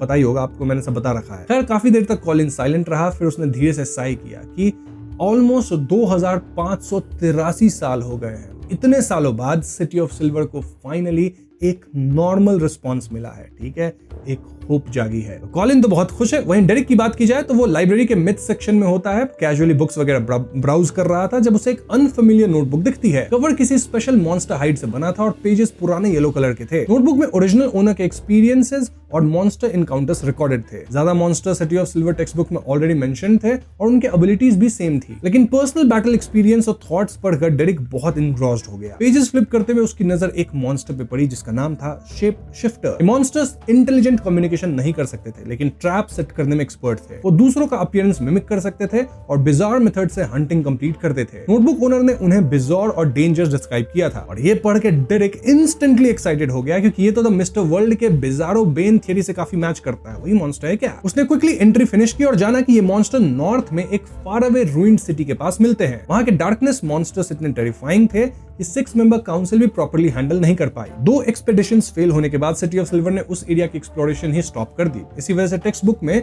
उन मॉन्स्टर्स का मेंशन नहीं था। लास्ट पेज फ्लिप करते हुए डेरिक ने नोटबुक ओनर का नाम देखा, विच वाज कॉलिन इलियड।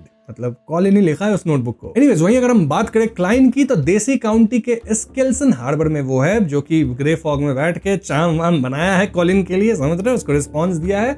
इसके बाद वो रियल वर्ल्ड में आता है और आराम से बेड पे लेट जाता है कि भैया थोड़ा रेस्ट करे, और साथ में सोच रहा होता है कि सिटी ऑफ सिल्वर के चीफ पर स्ट्रॉन्ग इंप्रेशन क्रिएट करने और द फूल के लिए ट्रस्ट बिल्ड करने के लिए उसने intentionally extra special effects add किए थे, जो कि कॉलिन देखा भी था, कुछ डिवाइन सा दिख रहा था, समझ रहे हो। तो क्लाइन भी फ्लॉन्ट तो किया है पावर, जस्ट अपना पावर नहीं, इफेक्ट्स वगैरह दिखाया है, समझ रहे हो बात। सीक्रेट डीड रिचुअल और बिस्टॉर्मेंट के वक्त उसने ग्रे फॉग के ऊपर वाली मिस्टीरियस स्पेस की माइट पर्पसली डिस्प्ले की थी। इससे उसकी स्पिरिचुअलिटी का ह्यूज अमाउंट कंज्यूम हो गया था और वो कंप्लीटली एग्जॉस्टेड हो गया था। अब रेस्ट करना होगा स्पिरिचुअलिटी को रिकवर करने के लिए। और हाँ, क्लाइंट को क्रीपिंग हंगर के लिए फूड भी ढूंढना है, तो वो बाद में ढूंढेगा फूड।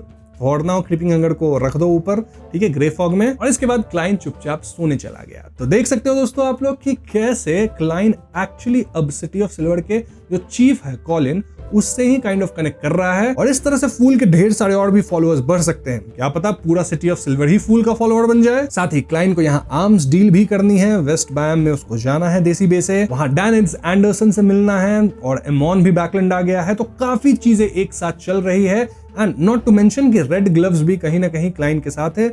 डैली की नजर भी क्लाइन पे पड़ गई है। तो ये सारे प्लॉट्स कैसे एक साथ एक जगह पे आएंगे वो जल्दी हमें पता चलेगा। ऐसे भी हम लोग almost 80% of 4th book complete कर चुके हैं। आप में से कई लोग पूछते रहते हैं कितना हुआ 4th बुक, और कितनी वीडियोस लगेगी। मुझे नहीं पता और कितनी वीडियोस लगेगी, बट गेस करना हो तो आई गेस 2 या 3 video maximum. 2 video I can say, 3 मान सकता हूँ, 3 मान के चलो। क्योंकि मेरा प्लान ऐसा रहता है कि जब भी मैं बुक के एंड पे जाता हूँ ना, तो वो वीडियो मैं थोड़ी लंबी बनाता हूँ। जैसे कि 4th जो लास्ट वीडियो होगी बुक 4th की, वो मैं 3 या 4 घंटे की बनाऊंगा। बाकी सारी वीडियोस 1 से 2 घंटे के बीच में रहेगी। इस वीडियो का लेंथ मुझे नहीं पता कितना है जब मैं रिकॉर्ड कर रहा हूं तो, बट आई होप 1.5 घंटे तक हो गई होगी। एंड जल्दी हम 4th बुक को कंप्लीट करने वाले हैं। जितनी भी मैंने आपको प्लॉट्स बताई है वो एक जगह आके मिलेगी, and it's going to be very interesting. क्योंकि 4th बुक का एंड जो है ना, वो लिटरली पोएटिक जस्टिस जैसा है। मजा आ जाएगा आप लोगों को। तो हाँ ठीक है, जल्द ही हम लोग कवर करेंगे उन सारी चीजों को। आज की वीडियो में इतना ही। वीडियो पसंद आई हो तो लाइक और शेयर करें। साथ ही चैनल पर नए हैं तो हमें सब्सक्राइब भी कीजिएगा, क्योंकि हम अपने चैनल पर ऐसी वीडियोस लाते रहते हैं। पीस। एक मिनट, ये हॉन्टिंग ट्यूब का आउटर हो गया। I will see you guys in the next one. Piece.